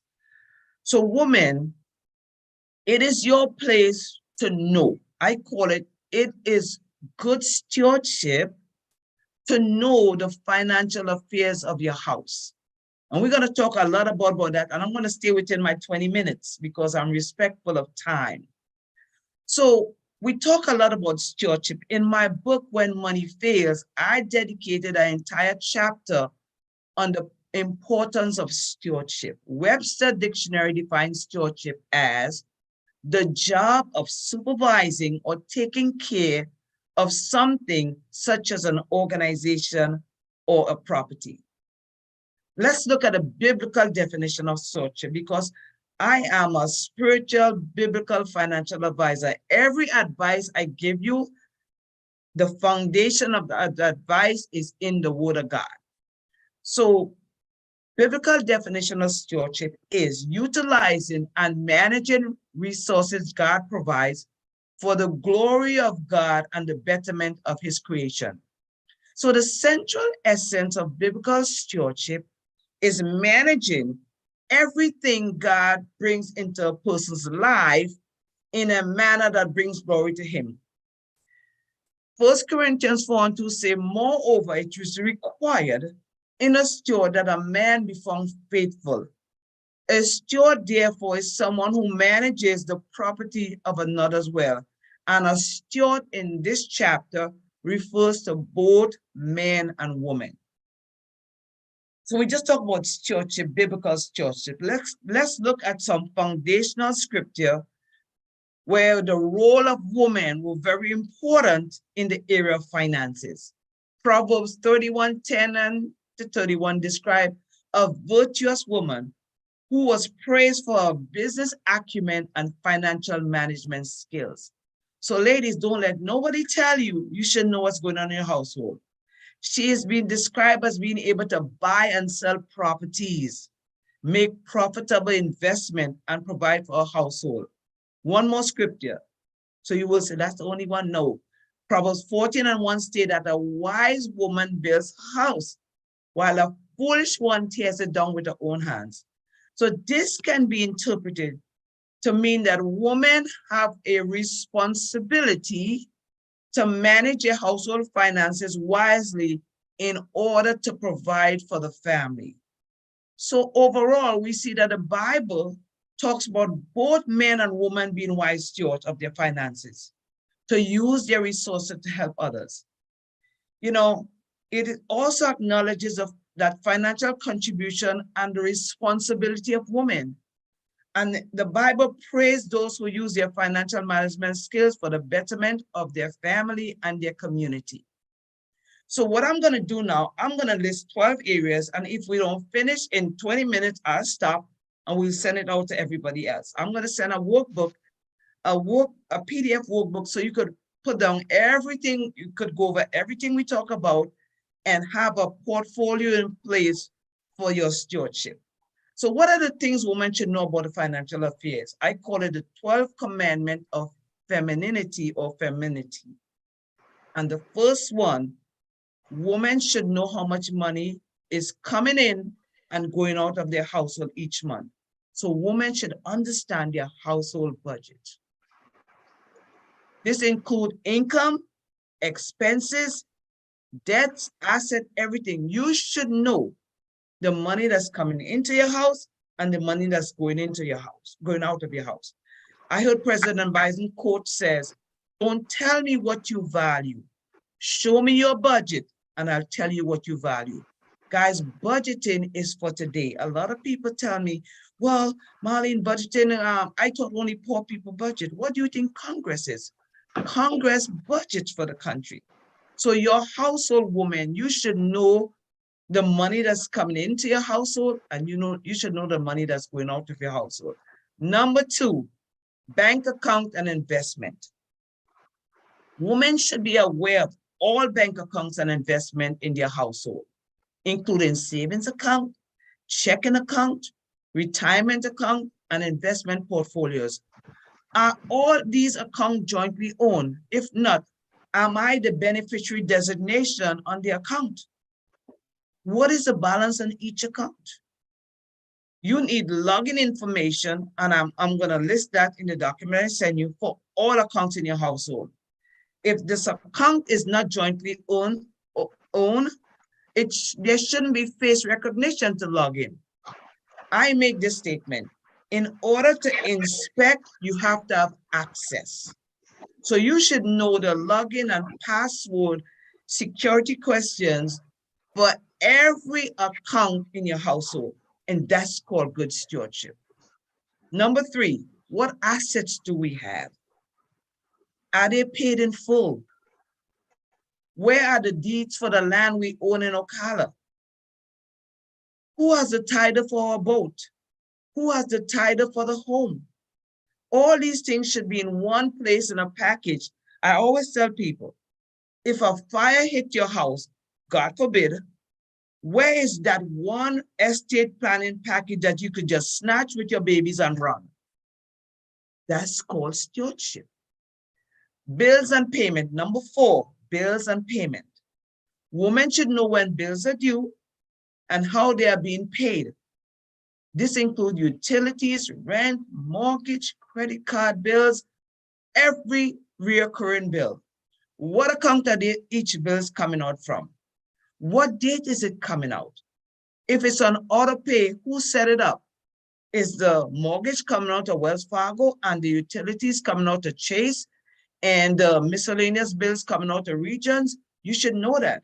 You should have a document with all of that. So you will avoid bounce check and non-sufficient fund. Again, it's called good stewardship.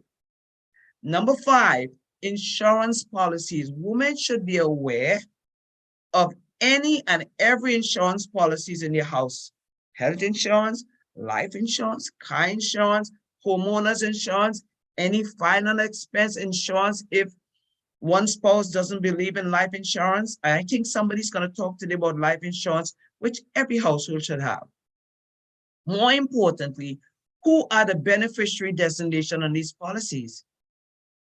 Was the beneficiary designation changed to reflect your current liking? Let me give you a story. My brother passed away and he had just remarried. And when we went, I was executor on my mother's estate. And he passed away, he had just married, and my mother was the beneficiary on his insurance. Well, my mother passed away before him, but he didn't take the time to change the beneficiary designation. Up to this day, his wife cannot get that money because they have to go through probate. So be careful that you're not aware of who are the beneficiaries on every policy. What are the monthly premium you pay? What are the deductibles? What are the copay? These are all the things you need to know about insurance and have it in one package that, again, I say if a fire breaks out, you snatch and run. Number 6, tax return. Let me see how I'm doing with time. Pretty good. Tax return. Women should be involved in the preparation and filing of all your tax returns. Whether you have a tax preparer or not, you need to know what is going on with your finances, with your tax return. Because if you get audited, the IRS don't want you to hear, I don't know what's going on, my husband did that. No, you were both responsible. This includes understanding deductions, credit, and other tax benefits. Are we up to date in paying our taxes, both federal, state, and local taxes? Do we need to hire a professional to implement a tax resolution strategy for our family? Do we have copies of all our tax return for the last 10 years in a folder? Should we set up an IRS transcript for a household so we could just go on the IRS account on our transcript and look and see every tax return that was sent, every money owed? What this is called good stewardship. Number 7, estate planning. Women should be involved in estate planning, including the creation of your wills, trusts, any legal document, determining who get what asset when I pass away, who make healthcare decision for me. Be careful who you give healthcare authority over your life, because if you have a child who's greedy for gain, he might pull the plug on you when you could live. So have all these documents in place, so if something happens to you, you could say, well, Kedley or Kedna has a mind for healthcare, she will make the right decision on my behalf. Number 8, debit and credit.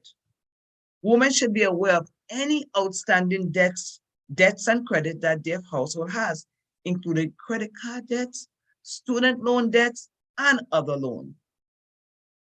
Number 9, and I always tell women that when I do financial counseling for people about to get married, I said, you need to know before you get into a marriage, if your spouse owes child support, alimony to anyone, and how long would you have to pay for this? You know, I just see governor passed a new law that women cannot get alimony for the rest of their life, but you need to know this. You need to know, if I'm marrying Joe Blow, yes, he might be Christian, love the Lord, but does he have to pay child support for the next 18 years, and would he have to pay alimony for the rest of his life? That is called good stewardship. Number 10, how many months of living expenses do we have if there's a bump in the road? If your household expense is $10,000 and we only have $10,000 in our bank and investment portfolio, you only have 1 month of living expense, but you have to know that. So you could take corrective action if there's a job loss or COVID-19 pandemic, you have to know that. Number 11, how much are you contributing to your retirement plan and what funds are you invested in? Are you even contributing to your 401k? You know, when I got married, I was married, Mike and I were married, and Mike had a job 2 or 3 years before me. I'm telling on Mike. And when I was ready to set up my 401k, I said, babe, what portfolio should I invest the money in? And he said, I don't have a 401k. My husband for 2 years had sat there and not signed up for the company 401k plan to save money. So guys, you need to know that. Stewardship. Number 12, did you change beneficiary designation when you married me? Man or woman? You don't want what happened to my brother and his wife to happen, where your beneficiary designation doesn't align with your current financial status. Am I on your bank account? If I'm not a joint owner on a bank account, you should have me as a beneficiary designation on your bank account, because if something happens to you and you die, I have no access for that money, and that money have to go through probate for me to get it, and probate could eat up our assets. So that's number 12. So stop accepting, ladies, girl, you know I take care of you. I hear a lot of, especially African-American men say, girl, you know I take care of you. No. I don't know that. Show me. These 12 things I list, you need to know that. Have a folder in your house that have all this information for every bank account. You need to know the name of the bank, the routing number for the bank, the account number, the username so I could log in and inspect, the password, the beneficiary or payable and debt on the account, and all security questions. If you know the login and the password, but there are 3 or 4 security questions, you need to know the security question and the answers. For every debit card and credit card, no, this is practical stuff, guys. Too many Christians are so spiritual, but we're not practical. For every credit card in the house, you need to know the PIN for that credit card. You need to know the interest rate we're paying on that credit card. We need to know the payment due date on this credit card. So let's summarize, because I'm going to stay within my 20 minutes. Understanding the aspect of your the household financial affair woman, you can be better prepared to make informed financial decisions and to work towards financial security and independence. In addition to these basic financial matters that we just list, there are some important things that women should keep in mind when it comes to managing their household finances. Now, my husband put me in charge of our household finances. He's the head of the house, but he put me in charge of the finances because I know money better. That is nothing against him. But even though he put me in charge, I have to still give him an account. So I have to communicate. Number 1, communicate with my partner. If you're in a marriage, it's important to communicate openly and honestly about financial affairs. This includes goals, budget, and priorities. Educate yourself. Workshop like this, get on it. I tell people there's a difference between financial literacy and financial wellness. Literacy, you just grab the whole bunch of information that I gave you today. Wellness is you take the workbook and you put out, you list out all the accounts, you list out all your deeds. Now there's some action to it. So financial literacy is gaining information, but financial wellness, you got to act on what you learn. Number 3, save for emergency. Women should have emergency fund that can cover. I believe, I have been teaching this for years. When books say 3 to 6 months, I say you need to have about 12 to 18 months of living expense. And COVID proved me right. When COVID happened, most people lose their job for 18 to 24 months. Number 4, plan for retirement. Women should be aware of their retirement savings and have a plan in place for how they will continue to save and invest for their future. And number 5, seek professional advice. If you don't know how to fix your credit, call Surinese, call Kenny, call somebody and say, hey, my credit score 3 something. I repent to God for that already. Help me to get to a 700 credit score. So seek professional advice. So overall, women should take an active role in managing the affairs of their home and be aware of their household financial situation by being knowledgeable about financial matters and taking steps to build financial security and independence. Women can achieve greater financial freedom. That to me is femininity. Femininity is beautiful when you couple it with wisdom. It's not okay to not be in the know anymore. Know the state of your household affairs. Nothing is more beautiful than an empowered and wise woman. I'm saying it again. Nothing is more beautiful than an empowering and wise woman. The Bible says in Proverbs 14:1, say, a wise woman builds her house. In the old days, they told us, women have to know their place. Today, I say, woman, your place is to know. That is wisdom, and that is femininity. You have to be a good steward of your finances, of your home. God is expecting us to manage the income that come into our household, needless of creed, race, gender. But especially women, this is your season to know what's going on in the household affairs, the financial affairs of your household. That is it for me. God bless you. And I'm going to turn it back over to our organizer and our host. God bless.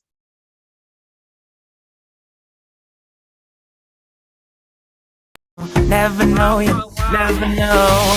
If you believe you can move the highest mountains, cross the greatest oceans, walk across the water, Believe you can move the highest mountains, cross the greatest oceans, walk across the water.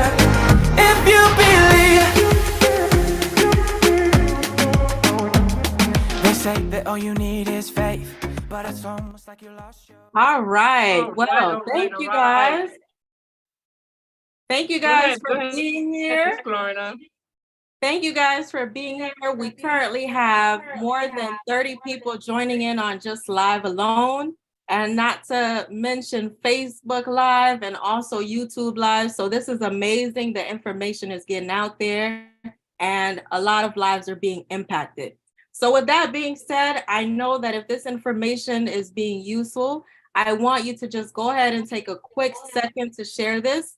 It literally just takes only a few seconds. So please share this with your family members and your friends, right? So we just received a bunch of great information in regards to AI, keeping our health healthy. And also with Mrs. Stotts, she just said that one of the key takeaways that she said is that as women, we now need, in this current season, we need to know the current financial predicament of our households. And that is a great note. And just if you want to go ahead and make a note on what your biggest takeaway has been so far, we would really appreciate it. And also one thing that really just took me for a spin and it really made me chuckle was that Mrs. Stott said, if you have a 300 credit score right now, you need to go ahead and repent, right? Repent and get yourself some credit help. And, you know, I've never heard anyone say to repent for having a poor credit score, but you know what? That is a problem between you and God. So go ahead and repent. And with that said, it is my ultimate pleasure to introduce the person who is going to give you wonderful information on how to be able to transform your credit score. So after repentance, you do need deliverance. So this woman right here is going to bring forth that deliverance. Mrs. Seanis Alcindor is a born-again Christian. She is a wife, a nurse, a serial entrepreneur, and a financial counselor. She is the current CEO of Amis Trucking LLC, and she has a passion for helping people and seeing them win. She is on a mission to bring financial literacy in every household in America, and she has created a movement called A Nurse on a Mission, NOM. So if you're following with me, you're tracking with me, go ahead and put NOM in the chat right now. All right, and she has a vision as a legacy builder to empower, inspire, motivate, elevate, and educate people to dream bigger and believe faster. All right, with no further hindrances, I present to you Mrs. Seanis Alcindor. Take it away, sis. Wow, wow, wow. This is such an amazing moment, you guys. Thank you, Miss Clorena, for this amazing, great introduction. And also, I want to give it back to all the presenters that were before me. If you guys just now chiming in, if you just now connecting, we had several great presenters that came before me. Mrs. Stott, you really cracked me up when you said, "That is repentance before repair." I love that. I'm gonna steal that line. I absolutely love it. Just before I dive into this, like Miss Clorena said, this is a little bio about me, but today it's not really about me, it's about you. First, like I said, I give it back to all the people before me. I promise you, we might be running like a little tight on time because we have so much to share with so many things to share, but we promise we'll try our best to finish on time because you know why? We respect you, we respect your time, and we know on a Saturday like this, I mean, people drop what they're doing to be here. Guys, you just don't know. From the bottom of my heart, if I don't have the opportunity to get behind this mic to say thank you on the behalf of all the speakers, on behalf of the EXPO, Health and Wealth Expo administration, I want to say thank you guys for being here. But if you don't get to hear everything that I got to say today, I want to let you know, I do hold weekly webinars where you can come and listen to me educate people, because my goal is really to inspire, elevate, and motivate people to do more. But because I was granted the time slot to share with you guys, I'm gonna go ahead and share what is it that I have to share. I reside in the beautiful state of Texas. Everything she said about me is true. That's my bio right here, but I love people, I love God, and I love helping people. And more importantly is I love to see people win. All right, so the information I'm going to share with you guys today, it's more like a token, like a bonus for showing up for yourself. Guys, just for showing up for yourself, you got a passing grade. How often you get to see that, right? You get a passing grade just for showing up. But here on this expo, on my time clock, just for showing up for yourself, you get a passing grade. So go ahead, drop some emojis in the chat, drop some money signs in the chat, because Mrs. Stott killed it with all the gems she dropped. And with that saying, guys, if you heard, and like she said, she's going to share that PowerPoint, you guys can DM, put your email address and we will send it to you, put it privately to me, myself. Who am I? Cosernis. That's what you see. Now, as you guys can see, we have this couple here. They're happy. These are happy couples that first they asked for repentance. Then I came and help restore their credit. I'm a credit rehabilitation coach, meaning I help fix, AKA rehabilitate your credit. Now, those individuals, they're happy because they are part of the 700 Club. They're happy. So guys, wouldn't you like to be part of the 700 Club? That's exactly what I do. I help people get and achieve that milestone of their lives. Now, I'm going to share with you some easy, simple steps and strategies that can help you win. You may never have to hire a credit rehabilitation person. You may never have to hire a credit repair person, because I'm going to give you enough nuggets to help you win. Are we okay? Are we okay, guys? Guys, don't sleep on me. Wake up, wake up, wake up. I know the music was short because we kind of skip our break time, but do not fall asleep on me. Share the live. We're going to get through this together. Take some screenshots, guys. As you guys can see, I'm a passionate person. I'm very passionate about what is it that I do, and I tend to talk fast. So catch up with me. Tighten your seatbelt. Okay, pay your bills.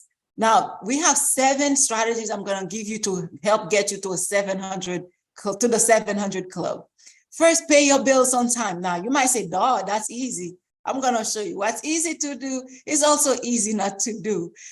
Get a secure credit card is the second thing you can do. Another thing you can do is reduce your credit utilization. You can also become an authorized user of somebody's credit card. You pay also, if you have any outstanding debts, pay those off, guys. Pay them off. It's also important to maintain a good credit mix. Also consider experience boosts or ultra FICO. Now, these are the things I'm going to cover, and plus I'll give you some bonuses. Pay your bills on time. It might seem like something obvious, something very easy. What's easy to do is also easy not to do. You guys, you can participate, especially if you have the pleasure of being in this studio, because Zoom is the studio. This is being streamed all over. It's on all the different YouTube channels, Facebook, Instagram, LinkedIn. But if you get to be in a studio, that's like it's like you've been with Oprah instead of watching her to the television screen. So let's participate. Put some stuff in the chat. I love participation. It's just showing me that you are here right now. Pay on time. On-time payment history is the most important factor when building credit. Now, if you forget everything else I say, I want you to remember this part. Paying your bills, especially credit card bills, pay them on time is the most important, the most significant thing when it comes to building credit. Why? That's just how they calculate them. Paying bills on time requires discipline, like Mrs. Stott says. You got to know what's coming in and what's going out. You need to have a budget. You need to have a goals, like you have to set things into perspective. So when lenders look at that, they're like, "Oh, that person is disciplined." So credit, guys, it's all about behavior. That's it. Behavior. Do you have a good habit of paying bills on time? Are you disciplined enough to pay them on time? So your payment history, which is one of the factors that makes up your FICO score, accounts for 35% of your FICO credit score. This means you should always aim to pay your bills on time or before time. Now, with that saying, take a screenshot, guys. If you pay your bills on time, chances are it might be late, because you want to pay them before time, before the due date. Because if it's due on the 15th, today is Saturday, and you set the payment to come out today, chances are you'll be 3 to 4, 5 days late. The next thing you can do to help you build credit or get to a 700 credit score is get a secured credit card. What is a secured credit card? A secured credit card is this. Somebody else's credit, a secured credit card is designed to help borrowers build their credit. Pretty much you get a credit card just like everybody else. It could be Capital One, whatever it may be, but you put a deposit. The deposit is served as your collateral. That collateral is also your credit limit. In the event that you do not pay those people's card and you think you're gonna run away, they'll keep your deposit. They'll keep your money. So that's why it's designed. That's one of the most, I would say the most skilled, or one of the best way to build credit for somebody who doesn't have good, or who doesn't have, worthy enough credit. Another thing you can do is reduce your credit utilization. What is credit utilization? And utilization, you see utilizing, okay? Aim to keep your credit card balance below 30%. That's the magic number. 30% is the magic number where they say, oh, if you have $1,000, you multiply it and find 30% of 1,000, Now, 30% of that is that amount. Don't let the due date pass or that the next cycle runs in with you having a credit utilization of more than 30%. For my clients, I tell them 10% because 10% really gonna help give you a better push than if you keep it at 30%. Yes or yes? If you guys agree, put some yeses in the chat. Yes, yes, yes. Now we have more and more way you can keep your utilization low. You can either pay down the amount that you owe, or you can ask for an increase. If you're good with your bank, meaning you've been making on-time payments, et cetera, call them, say, hey, Capital One, I want you to give me a credit increase. So let's say they, at first you had 1,000, they can increase it to maybe 2, 3, 4, 5, 6,000.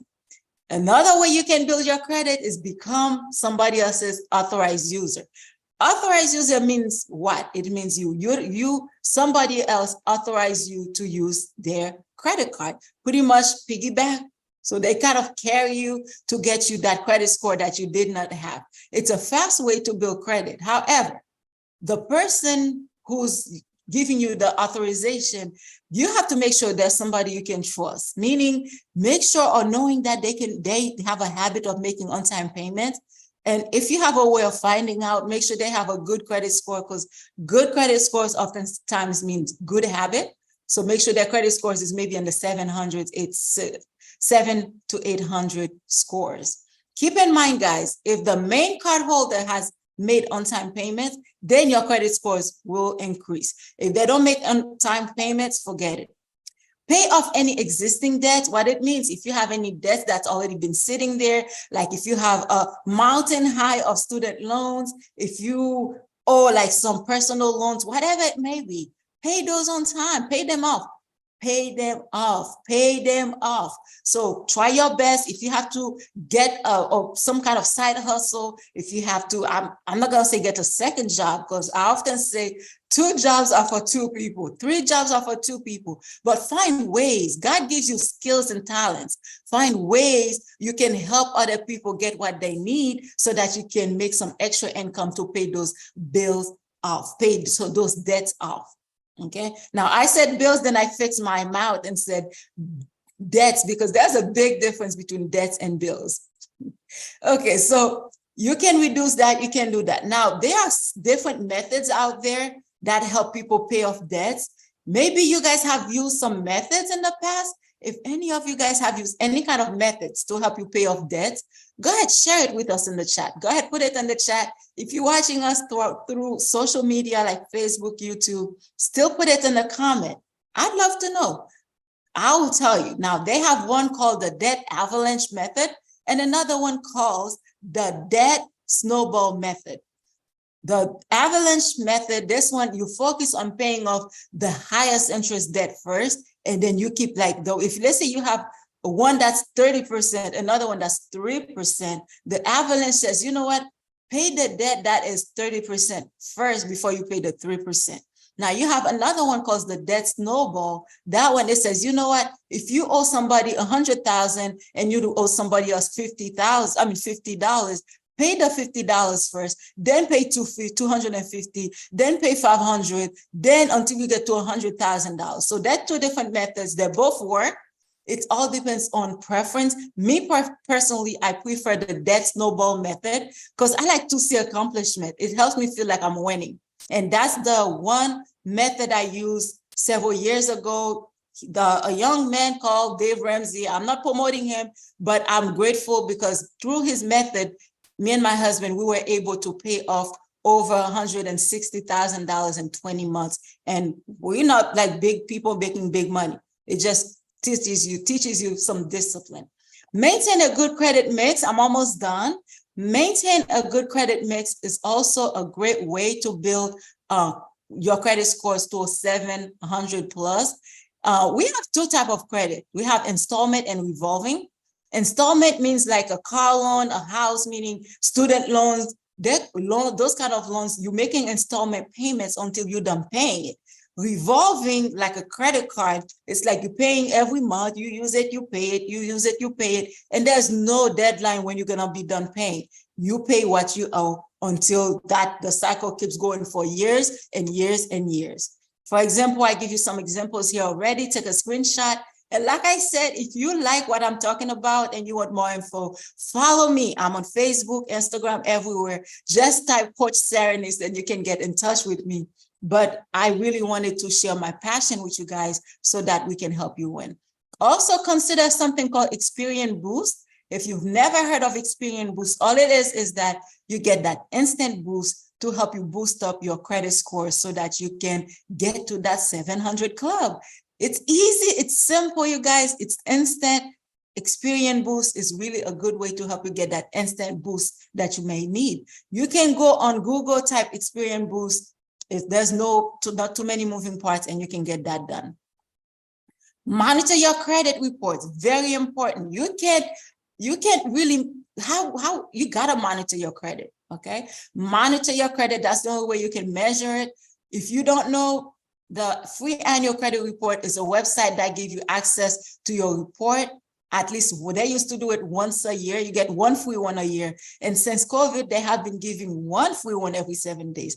Guys, be intentional about if you want to win in this life, if you want to win in this life of any kind of level of winning, you got to be intentional. So pay attention, get a credit monitoring service. I can help you with that as well. And very important to have, because very, very important to have a credit monitoring in place. Now, I offer more than credit repair. If you're watching me for the first time and you're wondering, I do offer more than credit repair.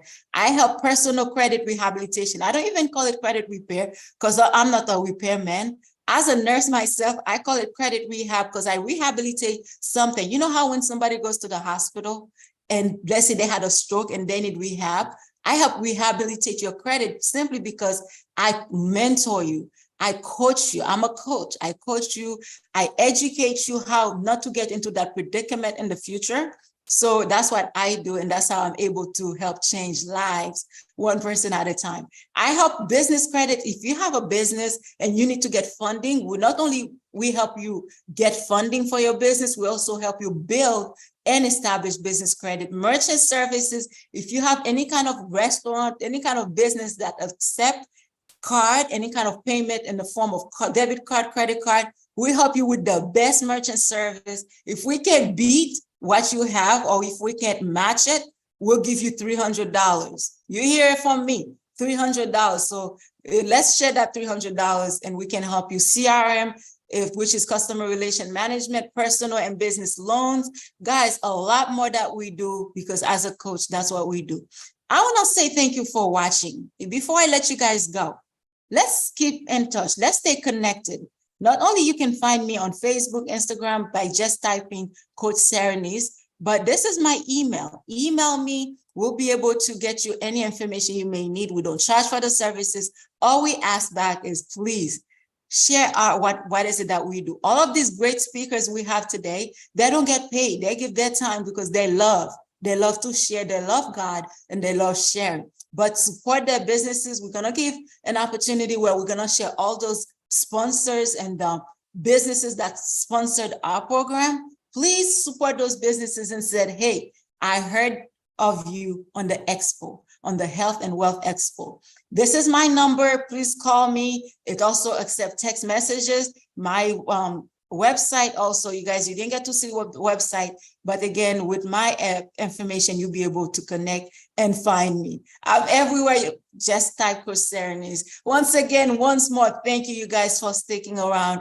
I know I spoke fast, but I hope you guys learned a thing or two. You guys enjoy the rest of the expo. This is my time, and I want to say be blessed, be fantabulous. Thank you.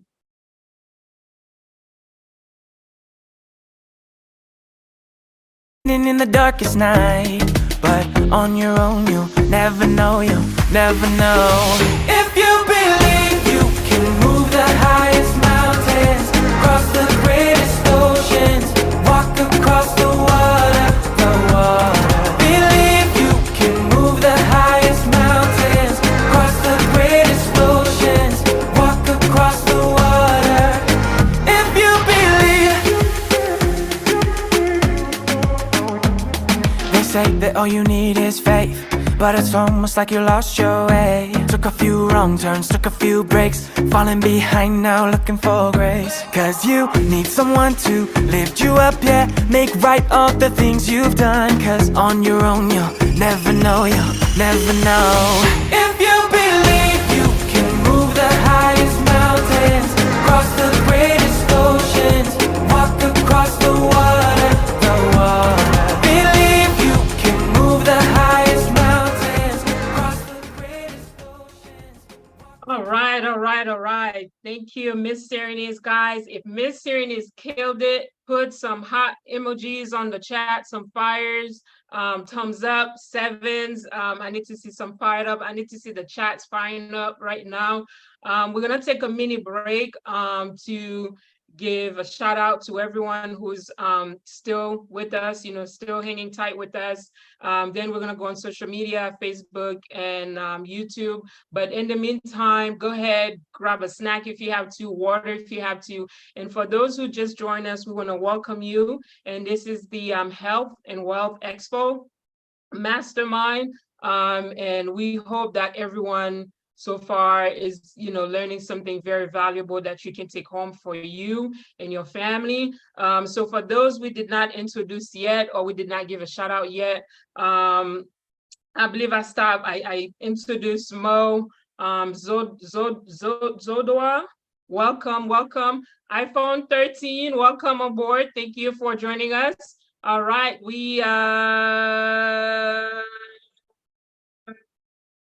I'm trying to see Pauline, welcome. Iron Blaze, welcome. Woman, welcome. Gito Eugene, Mr. Stotts, welcome, welcome. Thank you everyone for joining us. I believe I called everyone, all the ones I did not call on the Zoom. I don't know if Miss Clorina is here to give a shout out to those that are watching on social media. But in the meantime, like we said, we have the books. We have the books that we're gonna give away very soon, and we have Royal Amani Boutique that has a, you know, that's gonna give out a couple of gifts items as well. I don't know, are we going through the website for them to put on their information?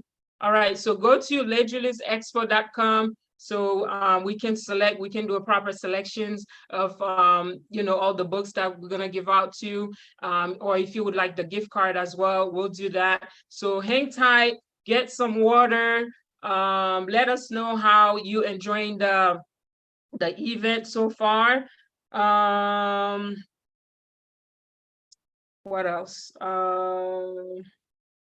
All right, so we're gonna take a couple of, maybe like a 2 minutes break just for you to use the bathroom. I was gonna say the latrine, that's military term. Get water, stay hydrated, guys, get some drink. I know a lot of you guys have been with us since for the past 2 hours. Oh, I know what it is. We're gonna go quickly on all the sponsors who sponsored this event right now. We're gonna give a shout out to Miss Clorina, get ready in the meantime. Yes. So we're gonna, I believe, can you guys see my screen? Yes. All right, so first and foremost, My Store Derisma is definitely a family of the family. Mr. Derisma, he is a musician. He does music lesson, piano lessons, guitar, whatever kind of music lessons you need. If you need instruments, he got it, you know. He's out in West Palm Beach, Florida, but he does virtual classes as well. So this is his information. Mr. Derisma, thank you for your support. You're always supporting the family from the get-go, so thank you so much. We have Royal Amani Boutique. We're giving a big shout out to Royal Amani Boutique, and we're giving a shout out to Votel Fashion Angel, which is Miss Schmiley, one of our nieces that started her fashion business. So she supported this event as well. And then of course the Legulus family, the Legulus Foundation, and we have, so this is pretty much it. go ahead, you can connect with us on our social media platform, YouTube, which is the Literalis Family, to get updates, videos. Also Facebook, we are on Instagram. You can go ahead and connect with us. And now I'm gonna pass the mic to Ms. Clorna, who's gonna give the shout out to our Facebook viewers and YouTube viewers as well. You on mute, Ms. Clorna. Hold on, can you guys hear me now? Yes. All right, well, thank you for passing the torch to me. So we definitely want to make sure that we are highlighting and just giving a shout out to people from all across. So we on YouTube, we have Shasha currently in Toronto. Shout outs to you. We have C Love. We have Mr. James Powell. We have Gen ZT Relatable. So and Danny Jeff, which is my cousin. Shout outs to her. Hey, Danny. I have Le Derisma, which I think might be Derisma again, supporting on 2 platforms. Y'all drop a fire emoji because he showed up on both platforms. All right, Savalis Renard, thank you for joining. Those are the people that we have on YouTube. I was not able to access Facebook, but thank you so much for those that have joined in using Facebook and Instagram and from other platforms as well. Continue to stay and share and stay tuned. All right. Last thing we're gonna say, guys, you can go ahead and connect with all the presenters so far on their social media platform. We're gonna share their social media platform as well. So Google them, not Google them, go on social media, IG or Facebook, type their name so you can stay connected with them, all the information that they have to share. If you need credit repair, that would be, Coach Sereni's. If you need stewardship on your finances, that would be Mrs. Marlene Stotts and Mr. Saran, CJ, he's the IT guy. If you need IT information, if you need certifications, if you need, how to tap into the crypto platform, so he's the guy. And health is Miss Kedna. If you into juicing, starting, a nutritional diet, Miss Kedna is the one to go to. Of course, we have other individuals that do gardening, Miss Enrose, and then later on we'll introduce Miss Clorna as well. But go ahead and connect with all the presenters on their social media. If you have any questions, comments, statements, if you need a personal one-on-one, they'll be able to assist you. So go ahead, surround us with a short music. Hopefully everybody grabbed their snacks already, water or some kind of water source, and then we're gonna keep it moving.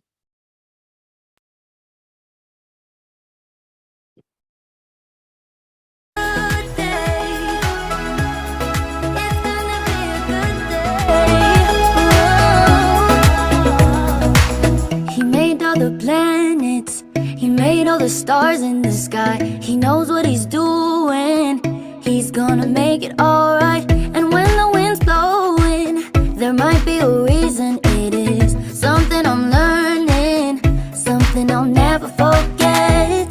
Life's so unpredictable, and things might not be going my way, but it's gonna be a good day. Though things are going sideways, I got a smile on my face, and nothing's gonna break me. All right. I do have the pleasure of presenting the next guest on our platform, and that would be Mr. Soranes. Mr. Soranes is he's a father. He is a servant leader. He is the founder of bear with me, Mr. Soranes, I forgot the company that you founded.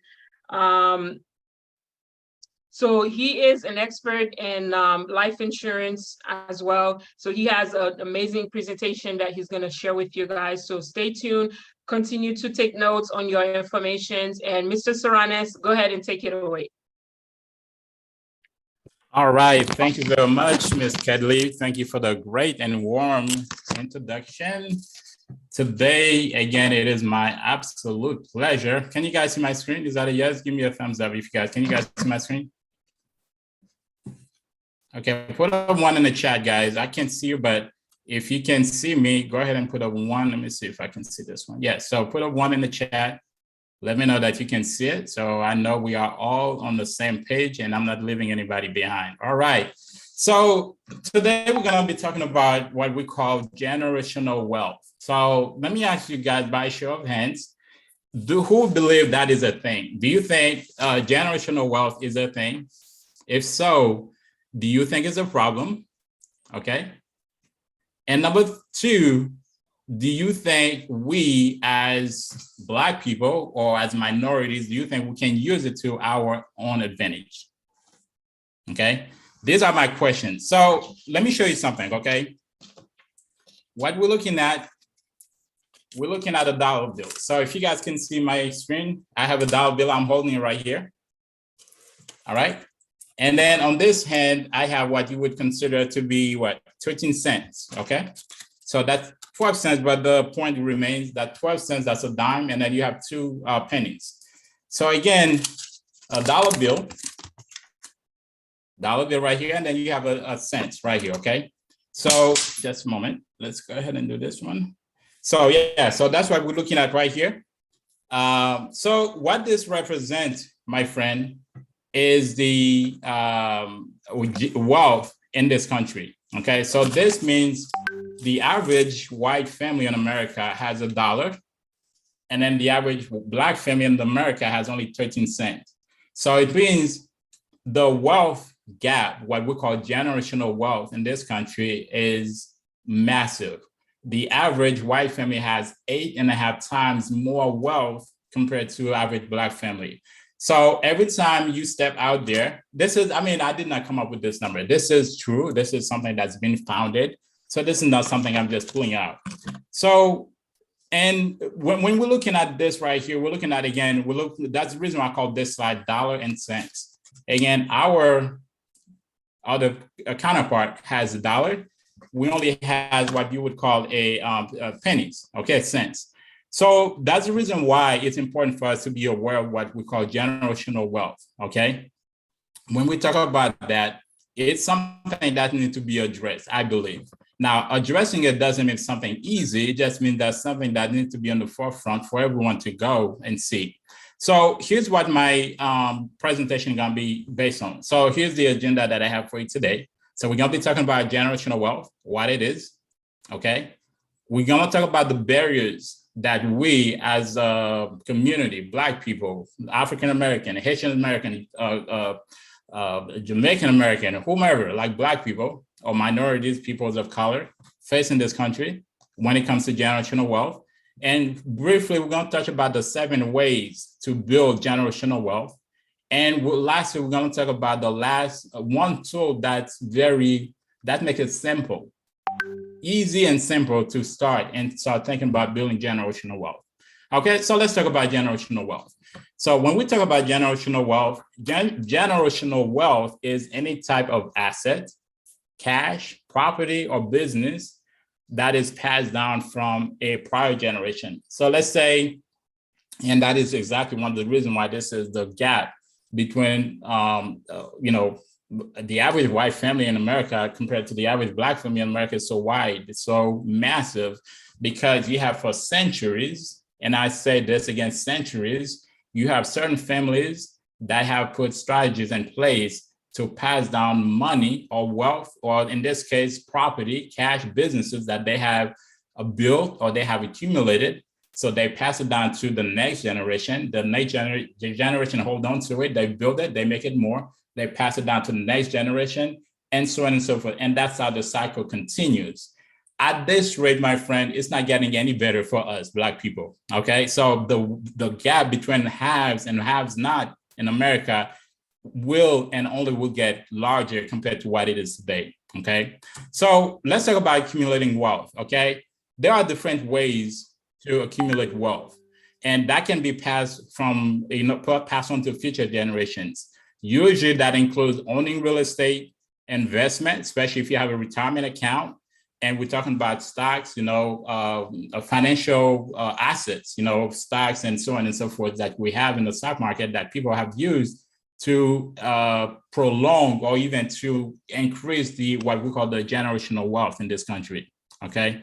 All right. So let's talk about now, if we're talking about generational wealth, it's not easy. It's something that has affected our community for a long time. Okay. Now, there are many obstacles to building or even having generational wealth. There are many of them, but again, today I'm going to maybe touch on 3 of them very briefly. Now, working towards the closing the racial wealth gap and building generational wealth for Black Americans or Black people in general, it's important that we all understand it's not something that's easy. There are barriers that have been put in place for centuries, and overcoming those barriers takes time. It takes a shift in mindset, and we need to know and discuss what those barriers are. All right, so let's talk about the first one, homeownership, okay? How many people who believes, generally speaking, it's harder for Black people of color to own real estate in this country? There are many reasons why it's so hard to own real estate or home ownership. Now, when you look at the average family, Black family or versus white family, there's a 30% gap in home ownership. 30%. That means, quick number, for example, let's say 70% of the average white family owns homes, and then 30%, only 40% of Black family own homes. At this rate, the gap when it comes to wealth can only be increased, okay? From what it is today, it's only gonna get bigger because that's just the way it is. Again, as a community, we don't have access to home ownership as much as other communities that are counterpart when it comes to white families. Okay, barriers number 2. When you look at Black and brown people, 47% of us are what you call underbanked. Okay, what does that mean exactly, underbanked? It means when you look at the average white family compared to a Black family, or when you go to the poor communities of Black people, we don't have the same access to financial institutions. We don't have the same access to banking options. We don't have the same access to financial advisors. We don't have the same access to small business bankers. Now, matter of fact, not only we don't have the same access, but most of the time, our community usually rely on what you call alternative banking. That's a fancy word to say our community most of the time relied on payday lending, check cashing store, pawn store. Those institutions, what they do not help our community. Effectively, what they do, they take money out of our pockets, our community pocket, that could go toward doing other things. That could go toward home ownership, paying for college, investing toward our retirement. But those institutions, most of the time, they are implanted in our community, and all they do is sucking us dry, financially speaking. That's all they do. They simply take their hands, put inside our pocket, and constantly, daily, weekly, annually, take money out of our pocket. Now, the last obstacle I want to talk about is what we call lower median credit score, okay? I don't know if you guys remember a couple of years ago, Black people generally have lower credit score. It doesn't matter. So there can be a lot of reasons why. Usually where you live, usually the community that you live in, usually it has a lot to do with the zip code that you live in. Sometimes the job that you work. And I mean, there are a variety of reasons why as a community, we have lower median credit score. Again, those are the 3 barriers that really affects our community on why it's hard for us as community to build generational wealth, okay? So how can can something be done about that? That's the question. Again, we know there's a problem. Generational wealth is a problem in this country. The question is, can something be done about it? All right, so how can we build generational wealth, okay? I'm glad you asked. What that requires, we need to have a shift in mindset, okay? For 200, 400 years, we have been in slavery in this country. We have worked our butt off to enrich other families in this country for centuries. Now, what that's gonna require today, we need to get a shift of mindset. Now, overcoming the racial wealth gap and building generational wealth will require mindset shift that do not happen overnight, okay? So we mean that we need to start thinking differently. We need to see things differently. We need to have other aspirations. We need to see things in a different, we need to have future-minded mindset. We need to see the future generation. That's what it requires, okay? Now, here's a question I have for you guys. Is it true or false? Is there one way to build, Black people can build, I'm gonna say Black families can build generational wealth? If you say no, you did well. Now, here are 7 ways Black families can build generational wealth. Number 1, we've already talked about it, homeownership. Number 2, we need to talk. Talking about money should not be a taboo subject. And most families, I'm gonna say Black families, talking about money is a no-no. Everybody's very secretive about how much money they make, how much debt they have, how much money they have invested. Sometimes they don't even know anything. But again, it's a secret conversation that most families don't want to have. So we need to change that. We need to also increase financial literacy. Okay, Mrs. Stott just talked about that. Financial literacy is very important. We need to have the knowledge. We need to have the skills. We need to be open to knowledge. Okay, number 4, we need to adopt what we call an investment mindset. We need to think about the future. Okay, eventually, each one of us will have to retire. We're not going to be able to work the same way. So we need to think about the future. How will that look like? Mrs. Stott talked about estate planning. It is very important. Speaking of which, check this out. Very important. Did you guys know only 66%, or I should say only 1/3, 1 out of 3 people or families have a will or estate plan? Did you know that? So that means for every 3 people you meet out there, only 1 of them has an estate plan or a will. The 2 out of the 3 don't have an estate plan. Now, that's Americans in general. Now, go ahead and try to figure out what that means for Black people or, for our community. The number is even way worse than that, okay? You can only imagine. And let's talk about retirement, retirement planning. That's important for us to think about retirement planning as well, because it's a great tool for us to have. All right, so lastly, we want to talk about life insurance, which is where the remaining of my conversation or presentation for today will mostly based out of. Life insurance. Again, as you can see, there are 7 ways. And life insurance, in my humble opinion, is one of the most low-hanging fruits. That's where I'm going to put it. It's a low-hanging fruit that each one of us can reach to grab and start building generational wealth. All right, so here's a question I'm going to ask you. Who do you think owns the most life insurance in this country? Would you say Black people own more life insurance, or is it the white people? So statistically, if you say Black people, statistically, Black people own more life insurance in this country. When you look at, that's what I call it, the 56 versus 52. 56% of Black people owns life insurance versus 52% of the overall population. Again, 56% of Black people owns life insurance compared to 52% of the overall population. But what's the problem? So if that's the case, what's the problem?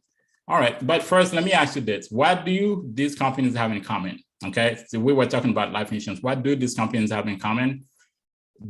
These companies, and they have in common that each one of them were either started by, I would say saved as a result of life insurance, or they were started as a result of life insurance. I'm going to repeat that again. You're looking at 6 well-known companies: Disneyland, McDonald's, Stanford University. Each one of those companies were either started or saved as a result of life insurance. So that's very important for you to keep that in mind. All right, so we talk about that. So what's the problem? Okay, so we talk about Black people have life insurance. Statistically speaking, we have more life insurance compared to other people. So what's the problem? I'm glad you asked. The problem is that we don't have the right type of life insurance. Matter of fact, we have the wrong mindset when it comes to life insurance. Number 1, we don't have the right type of life insurance. Number 2, we have the wrong mindset about life insurance. Number 3, we don't have enough life insurance. Now, let me ask you guys a question. How many of you guys know grandma, grandpa? So most old people, I'm talking about the generation, our generation, meaning my grandma, my dad, their mindset is always, how can I have some life insurance if I die? Then I can be buried, They're not thinking about how can I live maybe a $500 to $1 million for the next generation so that I can start building generational wealth. They're only thinking about today. If I die tomorrow, who's going to bury me? So I don't want to leave myself for my kids to bury me. So I'm going to have a $2,000 or $3,000 in place in case something happens and I can get myself buried. But none of them is thinking, hey, I know I have grandkids. I know I have family. How can I live on $1 million or 500? How can I start using life insurance and start building generational wealth? That is not a conversation that happens most of the time when it comes to when it comes to family. So that's one of the things that when I say the wrong mindset. So again, we talk about the old thinking. Their mindset always for burial. So that's the reason why 56% of them own life insurance.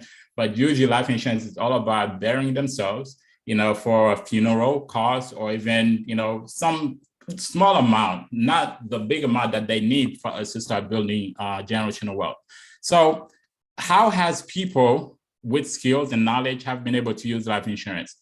We need to start switching our thinking. We talk about the mindset, okay? Mindset, we need to have a shift when it comes to mindset. So we need to start thinking about life insurance in a different way. So there are 3 ways wealthy families have been using life insurance. Number 1, they have used life insurance to transfer wealth. Number 2, they have used life insurance for asset protection.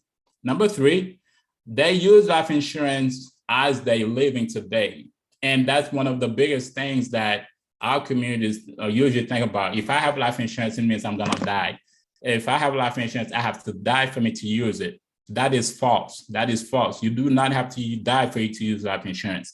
So let's talk about wealth transfer, okay? Number 1, they use it for wealth transfer.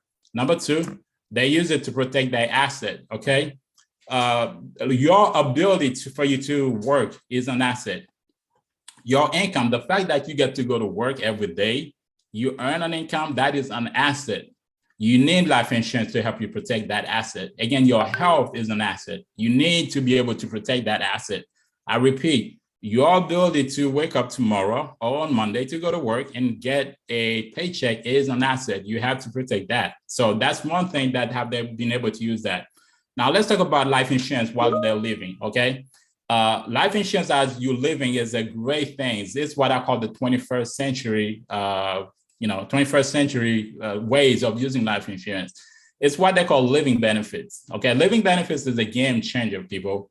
It offers a broad spectrum of benefits. You can tap into your policy for money in case of severe illness, chronic disease, or long-term care needs. So let me ask you a question. How many of you guys know someone who possibly has been diagnosed with cancer, stroke, heart attack? Maybe something happened where to the point that they can't bathe themselves, okay? Maybe they can do maybe one of what they call the daily living activities.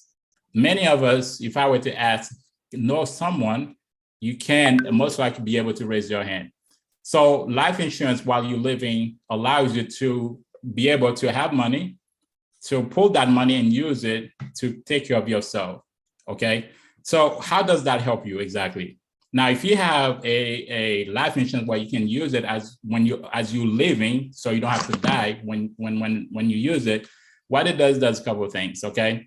It allows you to save for your retirement. It allows you to save, to save your savings, so you don't have to dig into your savings to take care for yourself. And it does a lot more things for you, okay? So you need to understand life insurance, understanding the living benefits when it comes to life insurance. Living benefits, again, like I said, it's a game changer. It offers a broad spectrums. For example, it allows you to receive money or to have money for chronic illness, critical illness, and also terminal illness. Again, those are 3 different categories that will allow you. Most policy nowadays will allow you to take up to 80% of the face value of that policy so that you can take care of your health, take care of yourself, and make sure you take good care of yourself. All right, so let's do a recap, okay? Again, we talk about generational wealth. What that is the ability that families in this country has been able to pass wealth from centuries back until today. That will continue to happen.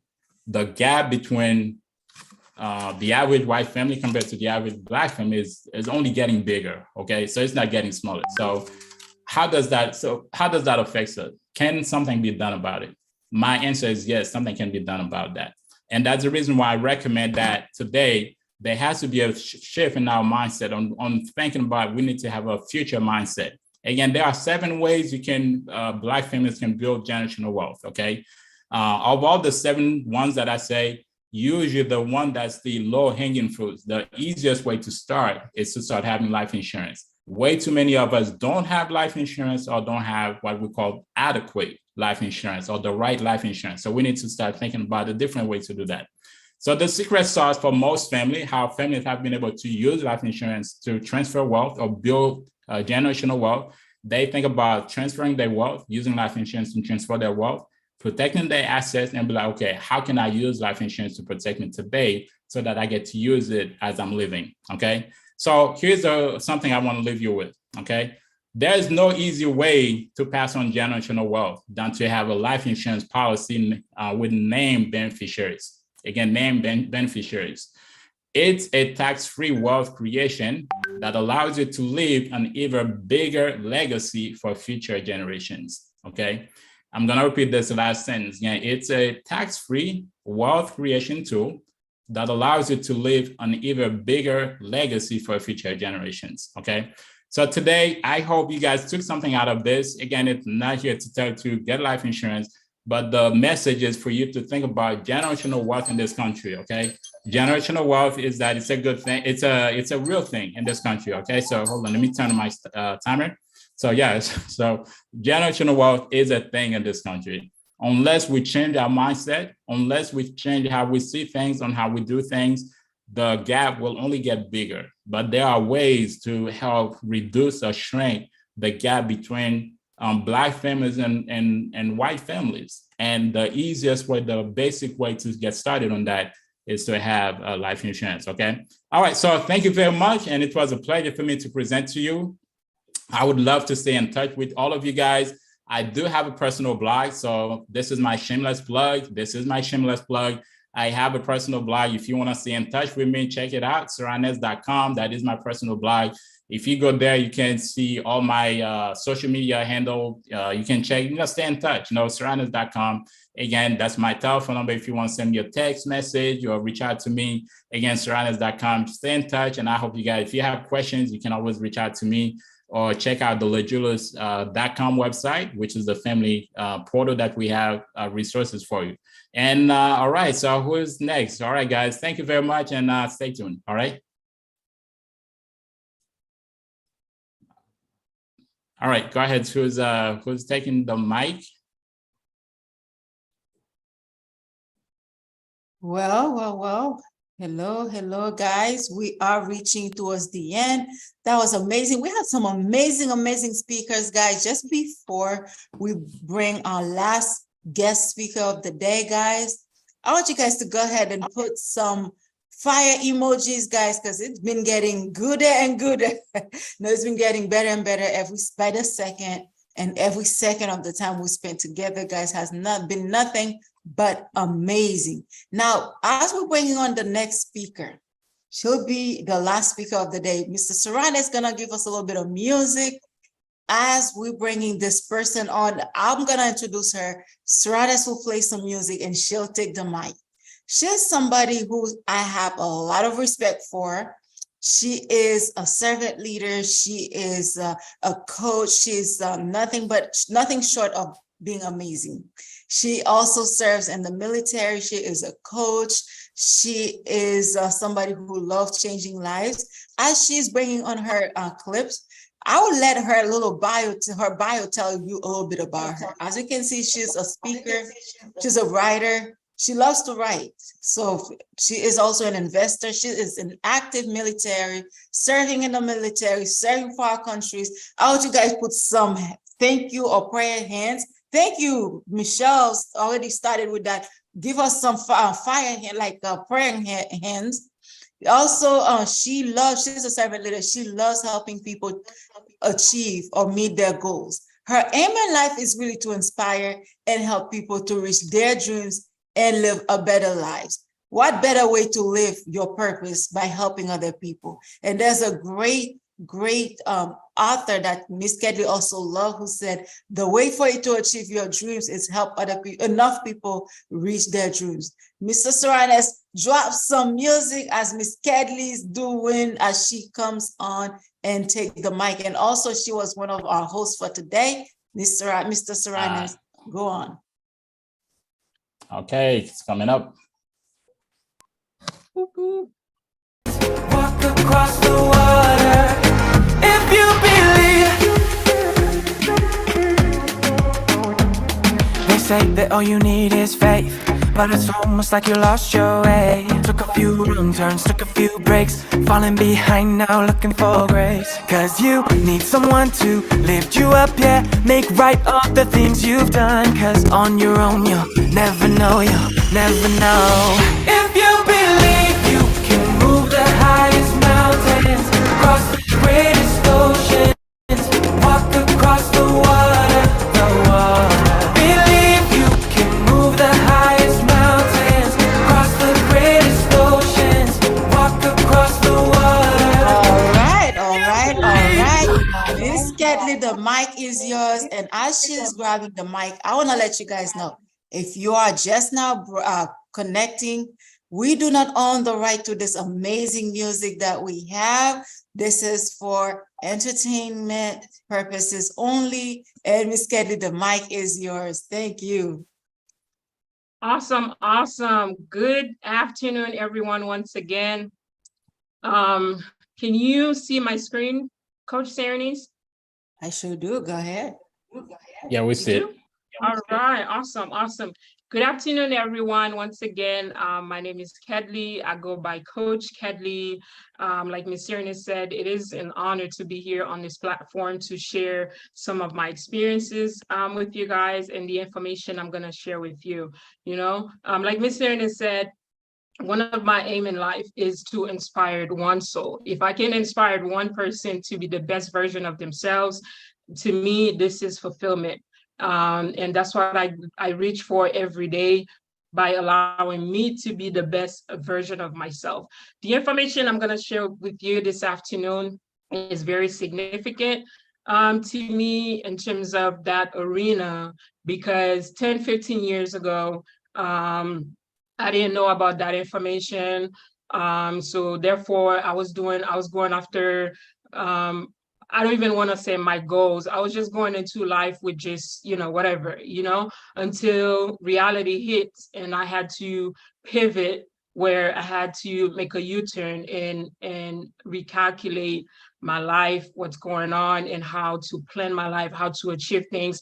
I used to wonder, why do successful people achieve certain things in life, or why do some people achieve their goals and others were not, or why I'm not where I want to be, things that I want to do, so this is that information that I want to share with you today. Let me just minimize these.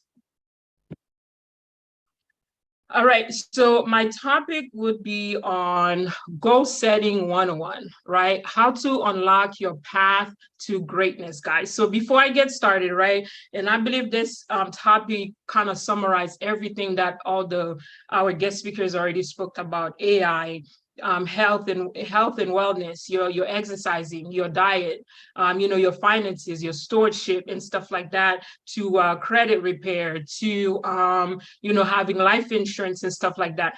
All of these fall under setting a goal. So setting a goal for all of these areas, right? If you don't set goals in life, you're not going to accomplish anything, or maybe the bare minimum, the crumbs, of something you're going to achieve. But for you to achieve greatness, for you to have a specific goal and you go after it, you have to be intentional. You have to be purposeful about that goal. So I know not a lot of you guys, have been taking notes. So I want to remind you, grab your pen and a notebook so you can take notes. Feel free to take screenshots of a particular, slide that resonate to you and stuff like that. So for you to achieve anything in life, you need to have a vision. And I'm so happy that information, I'm going to share with you. I've lived it, and I have a couple of friends on this platform that I've shared the same formula with them on a one-on-one, and they follow that principle, that formula, and they've achieved success. So kudos to those who applied the information. No credit to me, but credit to you for taking action. So you need vision, all right? You need a vision, you need a plan, you need to take action, and then you're gonna see result, right? So what's in it for me? You're probably asking. I know all the guest speakers already spoke. Your mind probably tired right now. So just give me a little bit, a few more minutes just to, sector this information to you so we can go on and plan on all the informations that you've already obtained. How you're gonna go about applying all these informations, right? What's in it for me? So we're gonna learn about what is a goal, right? The importance of setting goals, the type of goals you should set, areas, what areas you should set goals in, and right, and then the effective strategies for successful goal achievement, right? And the Bible says this, right? My people perish due to lack of knowledge. And we believe that a lot of us, we, certain things we don't achieve in life because we don't have the knowledge. Either we don't seek the knowledge or the knowledge doesn't, doesn't come to us. But at one point, we don't know, right? Goal settings, all right? The Bible says, write the vision, make it plain on tablets, that he may run who reads it, for the vision is yet for an appointed time, but at the end it will speak. It will not lie. Though it tarries, wait for it, because it will surely come. It will not tarry, right? So the Bible said you have to have a vision. First, you have to have a vision. Yes, when it's in your mind, it's a vision. When it's on paper, it is a plan. It is a goal. It is something you aiming towards. Make it plain on tablets, meaning write it somewhere, right? Anyone who reads it, who sees that vision, which is most likely you, will run with it, right? It says the vision is yet for an appointed time. It's not just for tomorrow. This is not like a microwave process, right? But it is for a specific time that it will come to pass. But it says at the end, it will speak. At the end, that dream, that goal, that desire that you have, that burning desire that you have, it will come to pass. Yes, it might take 5, 10 years or whatever, how long it takes, all right? It says, be patient, wait for it. So for you to see your goals become a reality, you gotta be patient. You gotta take action. You gotta write it down. There are certain principles that you have to do, right? So have you wondered, I'm sure you probably wonder why so many people are successful than you are, or so many people achieve, greatness and you have not. Well, there's a process, there's a principle, kingdom principle that they follow, that if you follow the same thing too, you will be, you will achieve greatness. All right, be intentional, right? The benefits of goal setting, right? So first of all, you have to be intentional about your goals, So why do you set goals? Goals give you direction. It gives you somewhere that you are going, right? It allows you to stay mentally, physically, emotionally, financially, and spiritually. It allows you to stay focused in all these areas on the road to where you want to go, right? Just like you see in that picture, you see that little flag. This is the goal where you want to go in life. It could be anything, to marriage, finance, you want to buy a house, you want to go back to school, or you want to pursue your career, your health, whatever it is. It's a specific goal that you have, that thing, that desire, that whatever it is that keeps flashing in your mind that you want to achieve, but you don't know how do you go about taking that first step, right? And the road is not going to be a straight path. Sometimes you're going to have to take multiple detours to get to where you want to go in life. But if you follow that formula for you to achieve your goals, for you to go through the process, you will see your goals come through, right? Goals, what do they provide? Like I said, they provide direction, clarity, purpose. It helps you to be intentional, right? And it gives you something like an objective, something for you to work after, right? I usually hear, I'm not married, I don't have any kids, but I usually hear, married couples says, hey, my purpose, or what inspires me in the morning is, for my husband or for my kids, to leave a legacy for, for my kids or something. So your goals is pretty much the same thing. When the minute you wake up in the morning, you start thinking about, okay, what step can I take to achieve that particular goal? Because only I can make this a reality. Only you can make your dreams, your goals a reality. Whatever that idea, that thing that you have inside of you, and only you can give birth to it, right? Goals, it increase motivation, right? If you know by following all the steps that you have to follow, you're going to achieve that thing, it motivates you. It motivates you to wake up in the morning, even when you don't feel like waking up. It motivates you to to stay late at night, even if you don't feel like it, right? And it gives you focus. It helps you to stay focused. Focus itself, it is an acronym, right? Take notes on that, and you can screenshot this. Focus means follow one course until succeed. All right, until you are successful. So when you focus, you don't get distracted easily, right? You don't have people or things, social media, whatever's going on around the world. You don't have any of all these that, causing distractions along the way. You already know exactly what's going to get you there, what's not going to get you there. So you stay focused so you can achieve that goals, right? Aspiration as well. And it gives you a higher chance of achieving success, right? And also setting goals, it gives you reasons, for why you should you should follow this, even when you don't feel like it, why you should, I don't know, whatever it is that you have to accomplish, why should you do that? That's your reason. It helps you to reflect. It helps you to think better. It helps you to think wiser, and the resources, because your goals, certain goals that you have, you're going to have to go outside of your comfort zone, right? To connect, to network with people, to ask questions, to find a mentor, to find a coach. Just like finances, you want to increase your finance, you don't know how to do that. That would be Mrs. Marlene Stotts, and that's a resource right there. And you want to buy that house, or you want to buy that car, or you want to change your zip codes. The zip code wherever you are, it determines by your credit score. It determines by your credit score and your income. You see what I'm saying? But there are people that have the income, but because they don't have the credit score, they cannot live in a better zip code, right? But the resources, if you want to improve your credit, that's a goal. You don't know where to go. Coach Serenese is a resource right there, right? But it helps you setting goals. It helps you to take ownership. Right? And that's one thing a lot of people don't have.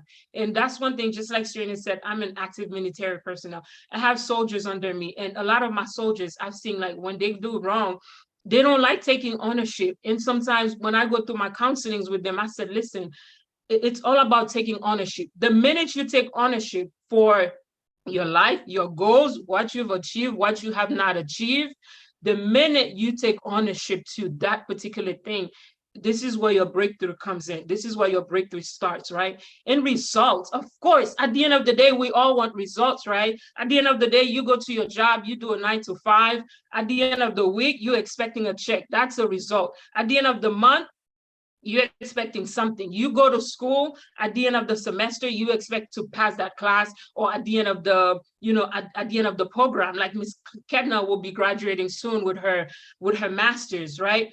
It's result, because whatever you do, the processes that you do will bring you result. And the word says that, right?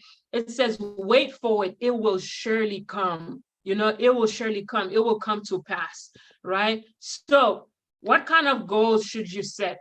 All right, that's the $1 million questions. So there are long-term goals and short-term goals, right? What's the difference between the short-term goal and the long-term goal?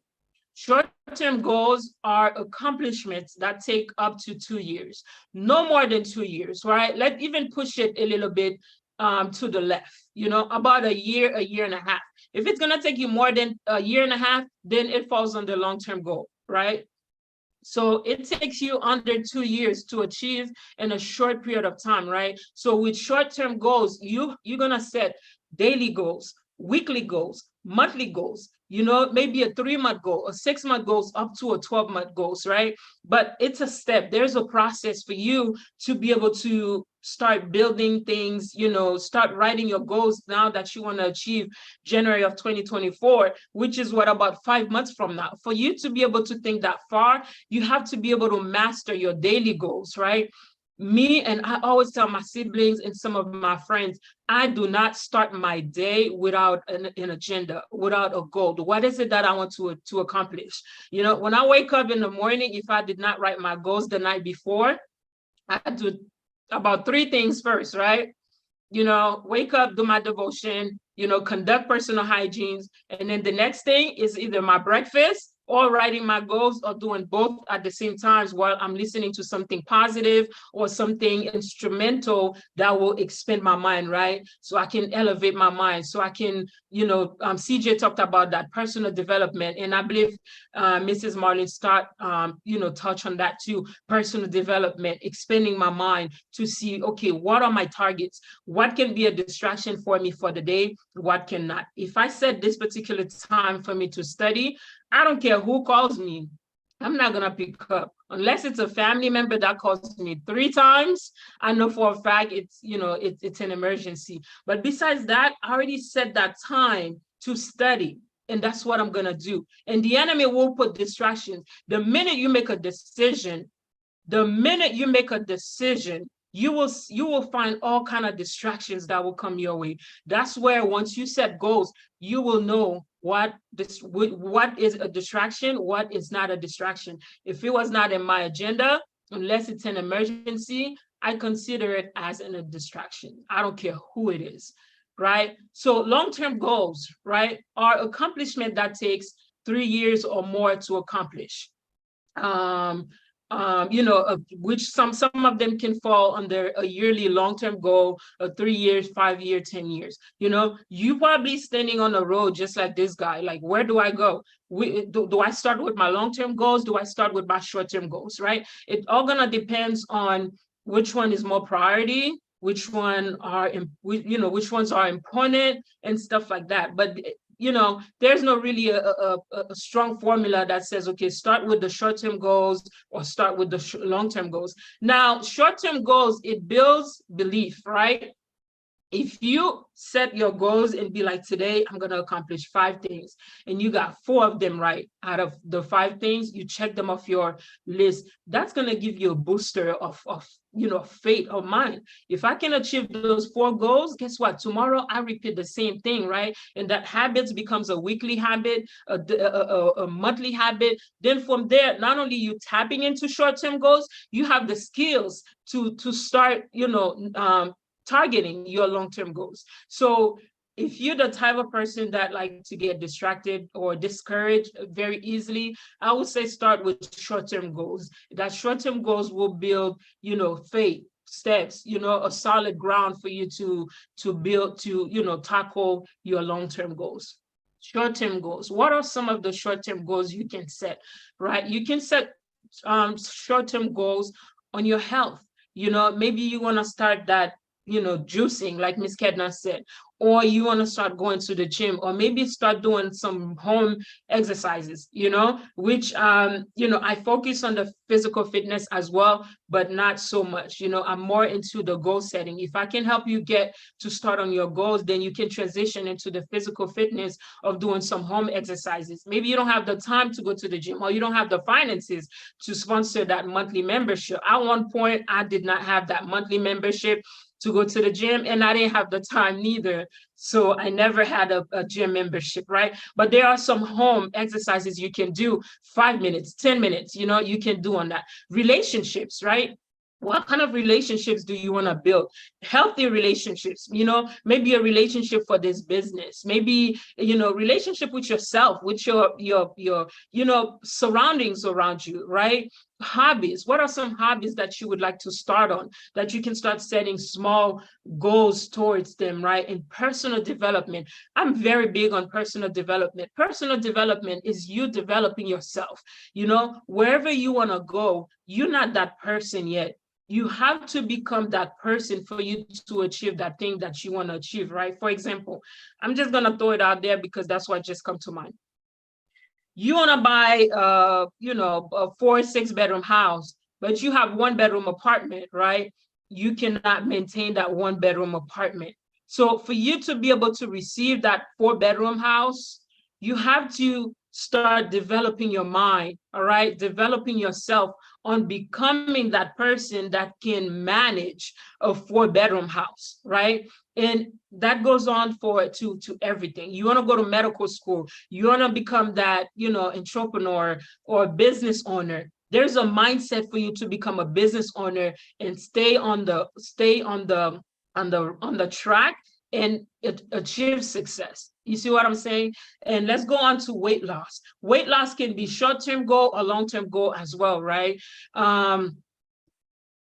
So long-term goals, all right? So long-term goals require more thinking, more brainstorming, right? In various areas of your life. Your career. A career falls under long-term goals because it takes a little bit longer for you to, even a certificate, it takes you a little bit longer to achieve a career, so that falls under long-term goals. We talk about finances. Finances can be short-term, but let's look at it as a long-term goal, so that way you don't disappoint yourself on, okay, I want to save this amount of money in 6 months, but then how much money are you making? What are your expenses? You see what I'm saying? So you want all that to be balanced. Your family, do you want to have a family in the future, or do you already have a family, but what is the goal? What is the family goal?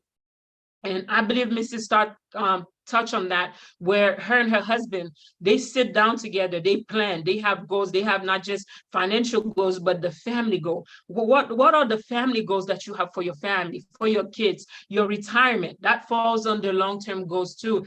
The retirement for you, your spouse, or your kids, their college funds, their life insurance that Mr. Saranes talked about not too long ago, investments, so for you to go into investment, you need that personal development to develop yourself into the investment world, right? And that would be Mr. CJ and Miss Clorna, who does a lot of in the crypto stocks related and stuff, right? You want to start a business, right? Where do you start to start your business? You see what I'm saying? And career advancement. Maybe you're trying to get that promotion. Maybe you're trying to get that, whatever it is that you're trying to get.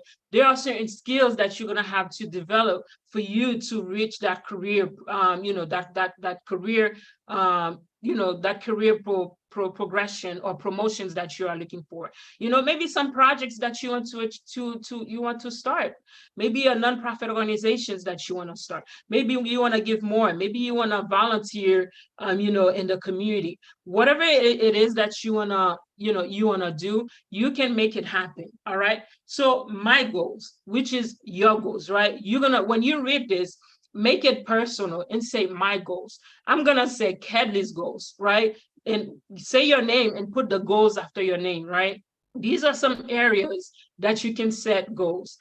Set goals in every area of your life. Every area of your life, if it is important to you, set goals on it. Set small goals. Now, don't tackle all of them at the same time. You're going to get, confused, overwhelmed, and then boom, you're going to get, discouraged, and then the follow through, right? Tackle one of them at a time. Sit down and find out what is the most important thing to you right now. For some people, it's family. For some people, it's finance. For some people, it's their career, their education, their physical, or whatever it is that is the most important thing to you right now. This is what you want to focus on and start on that. All right. So let's start setting some goals. All right. So for you to achieve your goals, right? Like we already said before, you need a vision. All right. You need to plan it. You need to take action, and then you will find result. And all of these fall under being intentional. God has been intentional from the beginning, right? From the beginning, God has been intentional. God has been intentional by seeing the end in mind. What does that mean? You already see the end of it, right? Like Miss Kedna, she can see her graduating, walking up on that stage, even before she finished her career, or that leadership position that she's gonna get at her wherever arena she's gonna be working on, working in the hospital or whatever. She already see it in mind. She already see herself, earning that master's degree. Whatever that goal that you have, you already see the end in mind of it.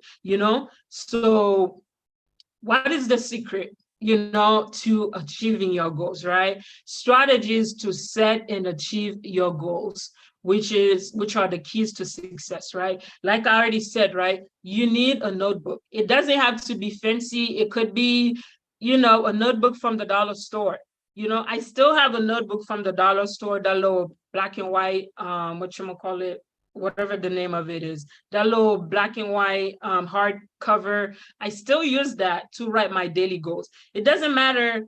It doesn't really matter in what notebook you write it. What matters is that you write it down and you follow through, right? Have a notebook, write the vision or the idea that you have, just as God instructed us, right? And create a plan of action, which we're gonna go a little bit more into details, right? And then acquire knowledge. If you don't have knowledge in that area, where can you go, right? Nowadays, you have AI, like, Mr. CJ already said, AI to give you information. You have YouTube, that can be a, YouTube University. You can find anything, books, audios, connect to somebody who resonates to wherever it is that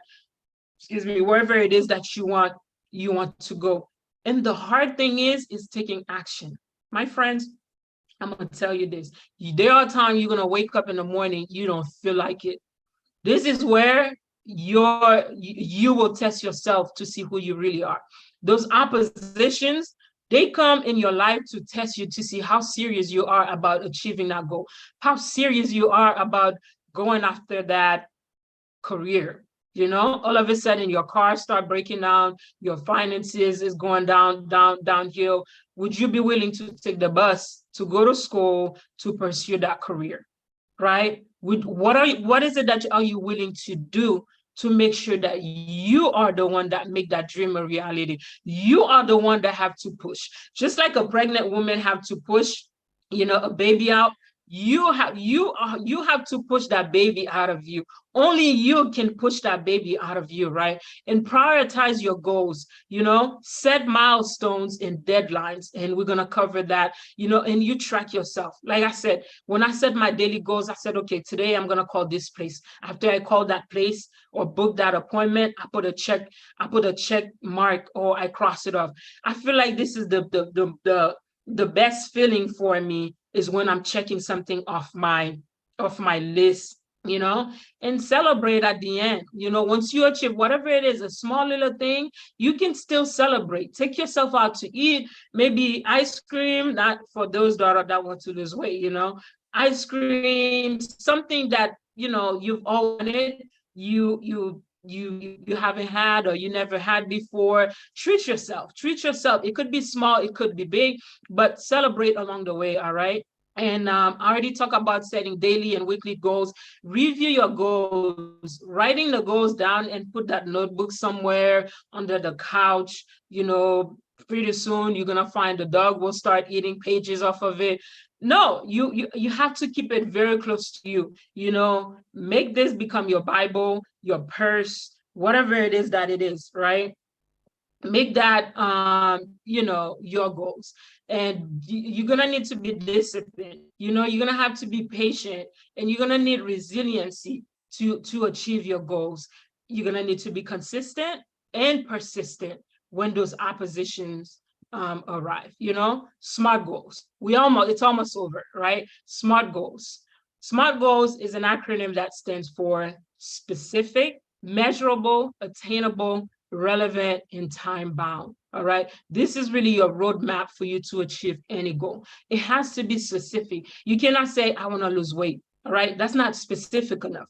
I want to lose 10 pounds. That's specific. You cannot say, I want to buy a house. I want to buy a 3-bedroom house in West Palm Beach or in wherever it is that you want to go, right? And it has to be measurable, right? It cannot just be vague. Oh, I want to lose 10 pounds in 3 days. Like, really? That's not measurable, you know? I mean, yeah. So you want to give yourself, I want to lose 10 pounds in, 6 months. That falls under attainable. Are you able to achieve it? Are you able to achieve that finance that you want to, that money that you want to save? Are you able to save it in 6 months? Because there are some other protocols, other things that you have to factor, right? Your bills, your emergency funds and all that stuff. So you want the goal to be specific. It has to be measurable, right? It has to be attainable, meaning that you have to be able to achieve it in that time frame that you said you wanna achieve it. And it has to be relevant. Why do you want to achieve that goal? Why do you want that house? Why do you want to buy the car? Is it because all your friends are, buying cars? They have a brand new home, or is it because it's something that you really want to achieve? And then time bound too. You want to give yourself enough time to achieve your goals. You don't want to underestimate it, overestimate it, but you want to give yourself enough time. And all these comes with, they come with experience. And we already talked about that career. Oh, so you set goals, you set personal goals and professional goals. All right. So it's literally 2 types of goals that you set: personal goals and, professional goals. All right. So as we get closer to our presentation, guys, I put this slide on there. This is not to impress you, but to impress upon yourself that you can achieve your goals. When you set goals, success will surely come. That's what the word says, right? So I was able to achieve a prestigious leadership position in the military simply because I followed these principles, right? And within, I would say, under 2 years, I achieved the rank of a non-commissioned officer because I had specific goals. I was hungry. I was hungry for success. I was not hungry for the rank. I was hungry for success because I know if I can set that goal, right, I can achieve it, right? I wrote my goals down. I review it every day, and I did everything that I had to do, right? Go to the gym every day to pass those physical tests, wake up early in the morning, stay late at night to study, to do whatever that I had to do. So all I'm telling you guys, this is not, this is not magic. This is not impossible. This is what successful people do. Successful people, they set goals, they plan it, they go after it, and they find results. And I'm telling you that you can do the same thing too. Managing goals can give returns in all areas of personal and professional life. This is true, all right? So in summary, right, the Bible says, again, for as the body without the spirit is dead, so faith without work is dead. Yes, you can have faith. Yes, you can, you can pray or fast all day. If you don't take that action to work on your dreams, to work on your goals, it's a dead dream. It's a dead goal. It's a dead, it's dead, So dream big. Dream big. There's no limitation to your dreams. All right. The only limitation is the limitation that you set for yourself. Dream big. Write down your dreams, set goals, plan them, and take action. Take massive action, guys. Take massive action. You're gonna have people that's gonna say that's gonna tell you you cannot achieve this goal, or your own self gonna talk you out of it, right? Or family members or somebody that is close to you. But remember that only you can make that dream a reality. All right, this is a bonus, right? If you are serious about achieving your goals, follow these steps, guys. Follow these steps. Set the goal and take a screenshot of this. Set the goal, make plans, get to work and stick to it. All right. And then you will find result. Hopefully you took a screenshot of this. And let's stay connected, right? With the Legulus family, we want to thank everyone who's been, staying connected on this Mastermind Expo. So you can find the Legulus on our Facebook page, Instagram, the Legulus website, thelegulus.com or legulusexpo.com. Also, stay connected with me too. I'm on Facebook. I'm the only one. I'm the only Cadley Legulus. Our last name is very unique. If you find the Legulus, it's really one of us, guys. So I'm on Facebook, IG, my website, and my email address. You can email me. If you're looking for a one-on-one coaching, go ahead, you can do that. But also stay tuned for all the projects that we have, that we have coming up. I want to leave you with one of my favorite verses in the Bible. It says, I can do all things through Christ who strengthens me. All right. So there were times where I didn't say I lost hope, but it's like you try your goal, you fail. You try everything that you could, you still fail, So that was my inspirational verse to keep believing that, I can do it. I believe I can do it because the word says that I can do it. So therefore, yes, it's going to take time. It might delay, but it's going to happen anyways. All right. So Coach Cadley, once again, thank you everyone who's been here staying connected with us. I pass the mic to you, Mr. Soranis, or whoever's taking over. Thank you. Thanks, Florina. All right. Hello, everybody. We just want to thank you all so much for being on this expo. It is a blessing to have you on this expo with us this lovely Saturday. Thank you for taking the time out. So this year we were able to impact close to 100 people, which is a major milestone for us. And so we would not be able to do it without your support, which is why we are going to ask you for one, give yourself a round of applause. Go ahead. I want to see you guys give yourself that round of applause for being here. And number two, woohoo, good job. Thank you guys for putting on your cameras. The next thing I want you guys to do is I want you guys to stay connected with us. So that way next year, because this is an annual thing for us, next year you will receive the updates. So that way you can join us again and also be able to share this with people who are not here. And also next year, be able to send this out to your friends. So you can find us on Instagram and Facebook at the Legulus. So Kedley, as you can see, I think she's showing up on the screen right now, but you could see the Legulus everywhere. I don't think you can miss it at this point. If it's the THELEJULUS, I'll give you guys a moment to find and follow us.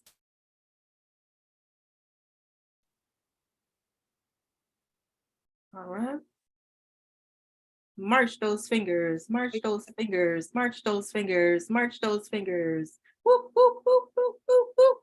Okay, all right, that was kind of corny, but was everybody able to get a chance?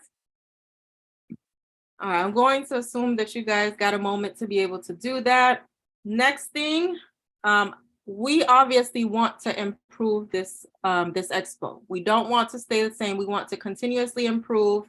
And so we are asking you to please provide your feedback to us. I am putting the link right now in the chat for you to be able to do that. Hold on one second. All right, and if you could just take a quick moment to do that as well. This will enable us to be able to not only expand the platform, but also be able to specialize and bring in possible experts on those topics that interest you guys the most. So please be honest in your feedback. We value your honesty. All right. And we are going to do the raffle. So please don't just exit after you do the survey. We're going to do the raffle very soon. And also thank you guys for staying and sticking through with us, because I know that we went a little bit over, just a little, well, actually not, maybe not just a little bit, close to 30 minutes over, but we thank you for your patience. And also while you're waiting, Ms. Klarna, if you can give a shout out to We have, people listening from Europe, overseas. If you can give a shout out to them. Yes, thank you for that. Thank you for the notes. Actually, on my notes. This year we went international, guys. That was another thing that I probably should have led with. We went international this year, guys. We currently have listeners in London, the UK, in Ghana. So y'all, we went to the motherland. This is huge. For only nation we had out was Nigeria. And this year we have, we also have Nigeria in the house. Lagos, let's go. Lagos in the house. Ghana in the house. London in the house. So we went to 2 continents this year. Well, 3, 4. I don't know the math. The math is off now, guys. But nevertheless, we are extremely grateful that we went international this year. And that is a huge, huge thing as we are aiming to impact. And so able to reach those people and in those countries. And so we are extremely grateful for that. All right. So let's give a shout out to Lagos, Nigeria, Ghana, Accra, UK. Go ahead and shout them out. US, the Caribbean. We appreciate y'all too. I know at some point we had Trinidad and Tobago in the house. Shout outs to them. And so extremely, extremely, extremely grateful. All right, so moving forward, assuming that everyone had a moment to go ahead and fill out that survey for us. Next thing in line, we are going to, give me 1 second. We are going to go through the raffle. Let's go to the raffle. All right, so just so you guys know, hold on 1 second. Okay, I need to share my screen really quickly.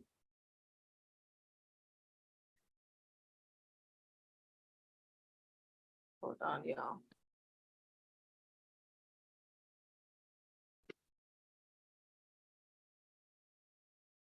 Hold on, give me a second. I have to disconnect so I can pull up the raffle really quickly. But meanwhile, we want to remind you guys to please don't forget to send your Do we have email. it random? Yes, I have a raffle generator that's going to choose so that way Nice. one says we discriminated because that is not our goal. Oh, we love AI. Did we share it? Did we share it on Facebook and social media? I got a wheel of names. too. Clona, you want me to share? I have wheel of names. Yeah, go ahead and share that if we can, because we want to make it as even as possible. Well, we want to make everybody needs to have a shot. So we're not just picking somebody's name out of bucket. So we'll let it all by chance. Some music and allow Facebook and YouTube viewers to vote as well. Well, YouTube will be able to participate. Only people from Zoom. Yeah, I really? have a list of people. Just give me a second because technical difficulties. All right, some music, Sinus, in the meantime. All right, one of my favorite songs. I'm gonna play one of my favorite songs. I think it's a party song, and I know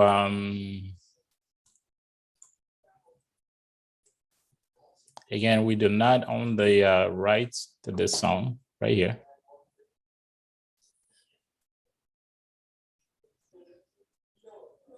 Hold it.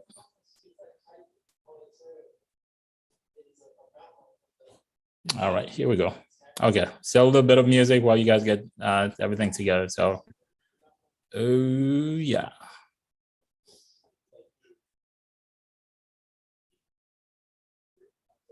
But they do not know the infinite size.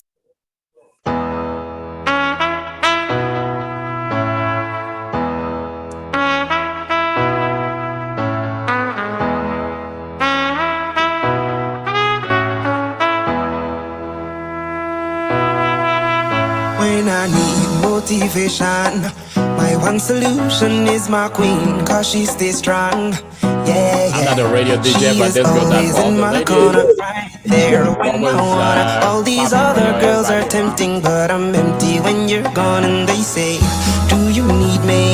Do you think I'm pretty? Do I make you feel like cheating? I'm like, no, not really, cause oh, I think that I found myself a cheerleader. She is always right there when I need her. Oh, I think that I found myself a cheerleader. She is always right there when I need her. She walks like a model. She grants my wishes like a genie in a bottle. Yeah, yeah, cause I'm the wizard of love, and I got the magic wand. All these other girls are tempting, but I'm empty when you're gone. And they say, do you need me? Do you think I'm pretty? Do I make you feel like cheating? I'm like, no, not really, cause oh, I think that I found myself a cheerleader. She is always right there when I need her. Oh, I think that I found myself a cheerleader. She is always right there when I need her.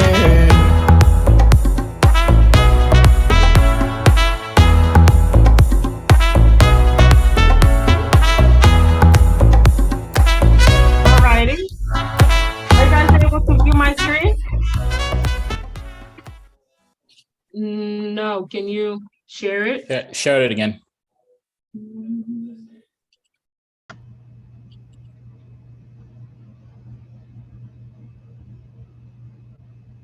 Are you guys able to see it now? Now you have to share it. Okay, now go ahead and share it, Claire. All right, there you go. Woohoo! All right, so going once.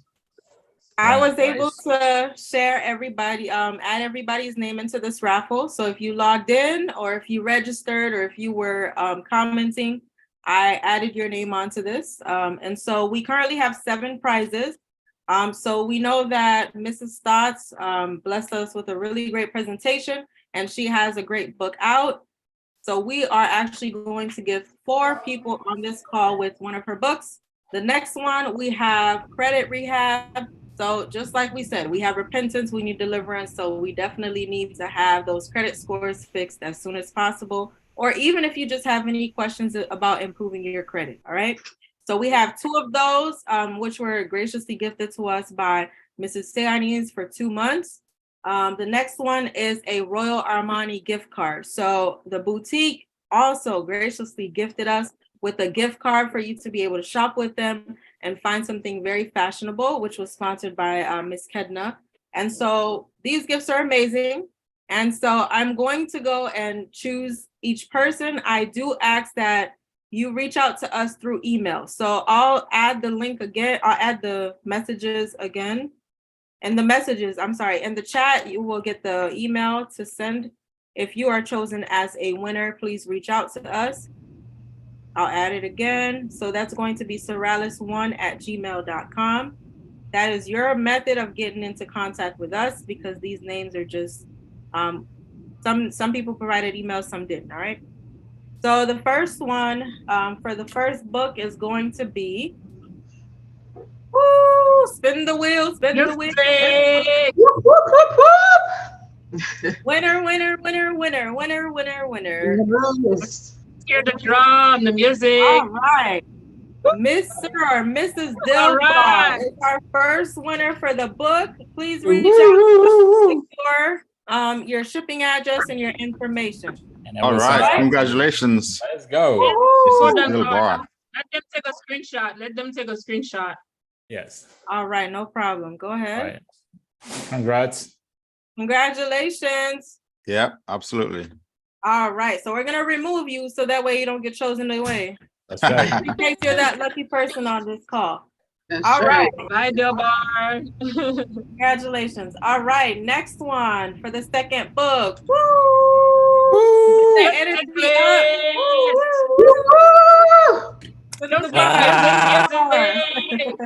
Roll. All right. Miss Karen. Karen Bogard. Karen Bogard. wins. Look at that. Congratulations, Karen. Yeah, congratulations, Karen. Share that Take a gift. screenshot. All right. Make sure to email us. Where was Karen watching from? She was on Facebook. So shout out to our Okay. Facebook people. Karen, where to go, Karen? Facebook Live. All right. Next one. Let's go. Keep up that energy. Spin the wheel. Spin the wheel. Spin the wheel. All right. Next person chosen. Amos Pierre. Congratulations. Amos. Yes. Congratulations, Amos. Congratulations, Amos. All right. Next one. Now, the fourth book is going to go to. This is the last one, right? The last book? No, yes, 7. last book. Our last book. Our last book. Okay. All right. I'm sponsoring 2 more books. Oh, Michael Stott. Michael, he won his own book. Here, it's going back to the Stott household, huh? Yes.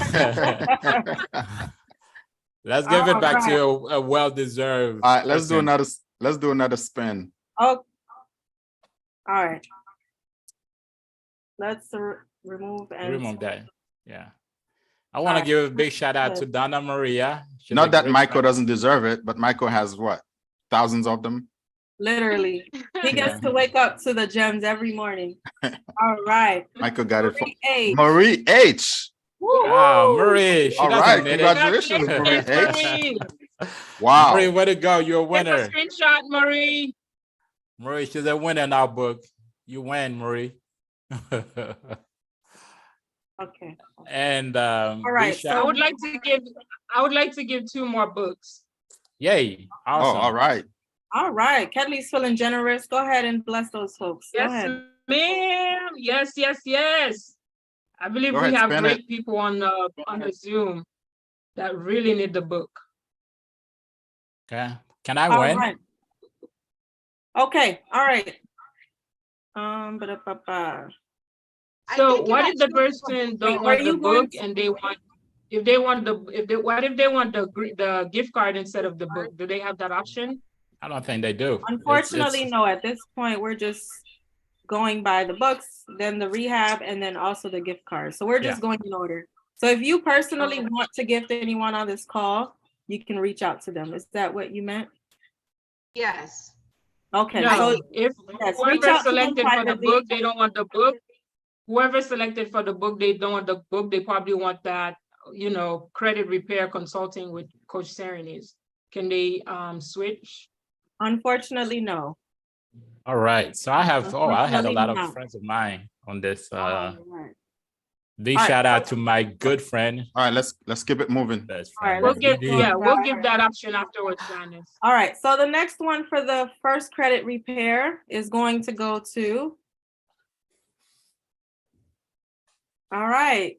Donna Maria Austin. Donna, let's go. Woo. Okay. Donna, congratulations. I got her book. Congratulations. Donna. Please send an email to confirm Right, Dara. that time frame. It's funny. Wait. It's funny. Congratulations, Donna always Donna. speak. Here's something, guys. I'm gonna show you something. Okay. Where's Donna? That's one of the reasons why you need to speak things into live. If I were to show you, she told me she was gonna come in because we had the prize. She was gonna win. I promise you that she texted me that. Woo-hoo. Congratulations. Wow, that's very good. Congratulations. You gotta, whatever it is you want, you gotta put it out there. Yeah, you gotta put it out there. Wow, way to go, Donna. Congratulations, Donna. All right, next one for the credit repair is going to go to, make some noise. It's going to Nikki. Nikki, all right, Nikki, congratulations. And I think Nikki is joining us from another country, I believe. I don't remember which country, but congratulations to you. Well, can she use the gift, or should we give it to? Oh, she said thank you. Does she want the gifts, or does she want to give it to someone else? Congratulations. Yeah, we'll get back to them later and figure out. Okay. And then the last gift is going to go to, make some noise. This is the Royal Armani gift card. It is going to Philip. Woohoo! Philip. Philip doesn't have a last name, but there's a lot of Philip. I can be a Philip. Yeah, exactly. But please send us an email to confirm that you have saw that you are a winner, and we will process your shipping and contact information so that way we get these things out to you as soon as possible. All right, and just the honorary, we do have 2 people that we would quickly just like to honor and essentially just give an extra prize to. It's going to be lucky winner, who was on the call, been a supporter for a long time. And so we just want to honor you and give you that. And then also we are going to Darisma, lucky winner. And next one is who was the third one? Mo. Mo. Yeah. All right. So those are the 3 ones. Mo, Darisma, and Lucky are our honorary members. And so we thank you guys so much for being on this call and just joining us this year. And so until next year. Thank you guys. Wait, did you select someone for the gift card? Yes, I did. It was Philip. Okay. Yeah. Oh, okay. Awesome. All right. So let's all right, Mo, you will be getting a book from me directly. Mo. Woo! Congratulations and thank you guys. guys. Congratulations to all the winners. Can we play some music as we thank everyone? You know, each of us go and thank everyone, especially some personal friends we can give a shout out to and stuff. Absolutely. This is Coach Serenis here. I want to really, from the bottom of my heart, also from the whole crew of the Expo, I want to say thank you to everyone for sticking around. I've had people that have been here since before we opened. Like Nikki, I'm glad she won something. Nikki was here 30 minutes before as soon as the door opened, 30 minutes before we started, she was there and she's still on. So kudos to you. And I hope really truly hope that you guys learned something. Yes, that was amazing. I would love to put a face to the name for Nikki. I mean, I would love to do that. Exactly. Guys, as you can see, we are passionate. Reveal yourself, Nikki. We really love what is it that we're doing every year. It's a mission, okay? We just attach the mission with the passion. And Mr. Darisma also, he has a group of people that was here because this event was broadcast or promoted on his Facebook page. He charged me to say thank you to everyone that watched. And one little correction, it's not really a correction, but Ms. Chloe did mention we impacted 100 lives. We did not impact 100 lives. However, we had about 100 people that registered or that showed up that we could take account for. This information will impact thousands and hundreds and thousands of lives, because when something is released out there, it's on YouTube, Facebook, Instagram, those lives will continue changing. So only God knows how many lives will continue to change, not only this year, 2 years, 3 years, 5 years, 6, 10 years from now, that people will find this information on Facebook, on YouTube, and they'll keep watching it. So we're gonna make an impact. Once again, thank you to all of our speakers, especially Mrs. Stott.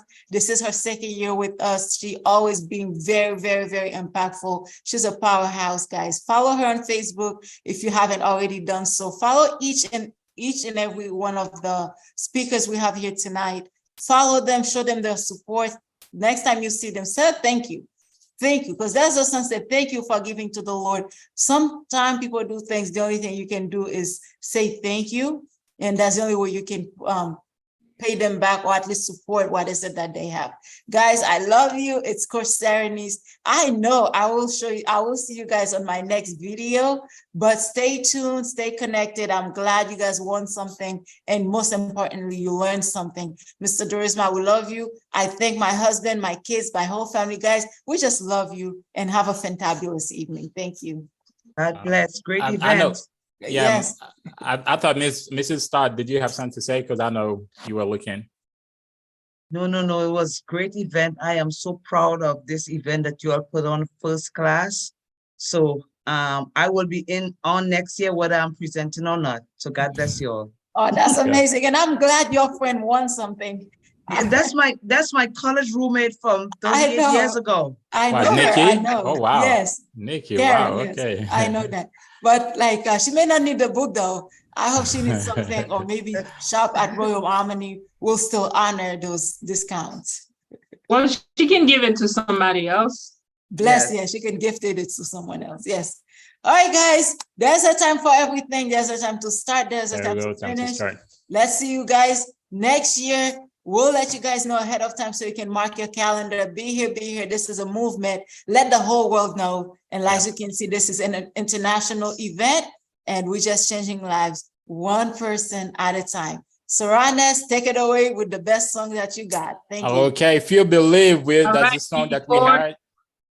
I'm sorry, go ahead. Before we go, I want to give a shout out to all my friends who came out to support. Some are live right now on social media. Some of them, I saw them on Zoom. So hopefully you got something out of this amazing mastermind expo. And for those who, got some valuable information with everybody that presented, but especially Mrs. Stotts, who has a book out there. Even if you did not win a book, if you find the information valuable, go ahead and go to her website, Marlene Stotts. Her name is on the screen right now.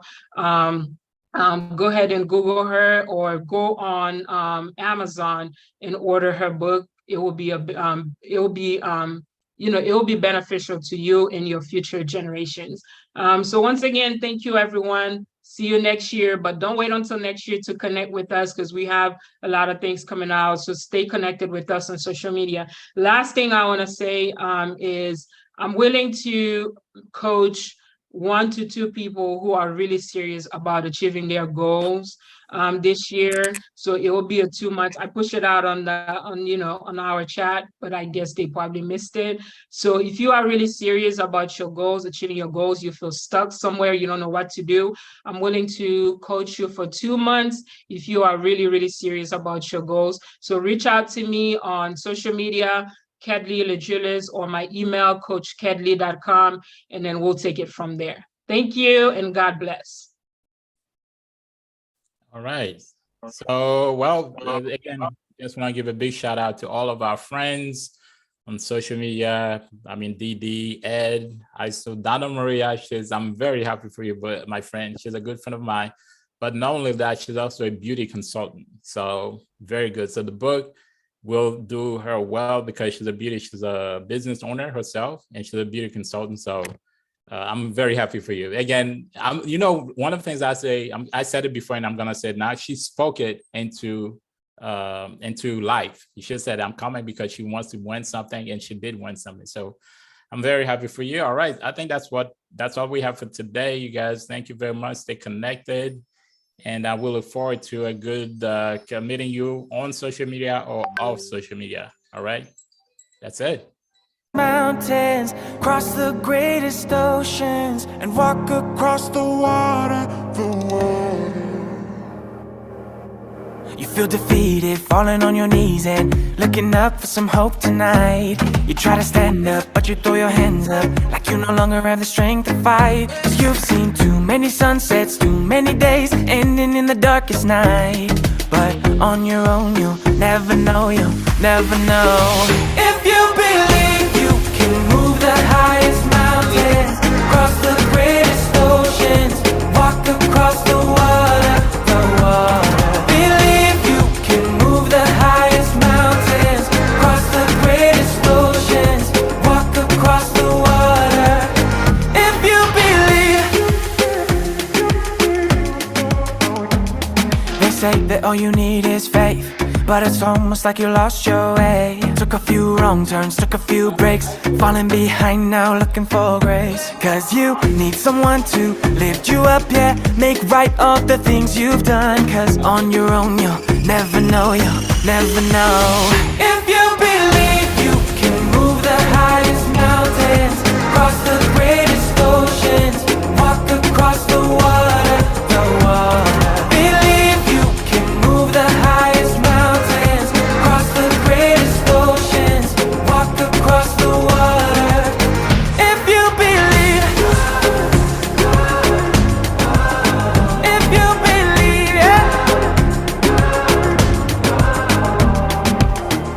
You can do anything, you can do anything. You can do anything if you believe. What was that? Yeah,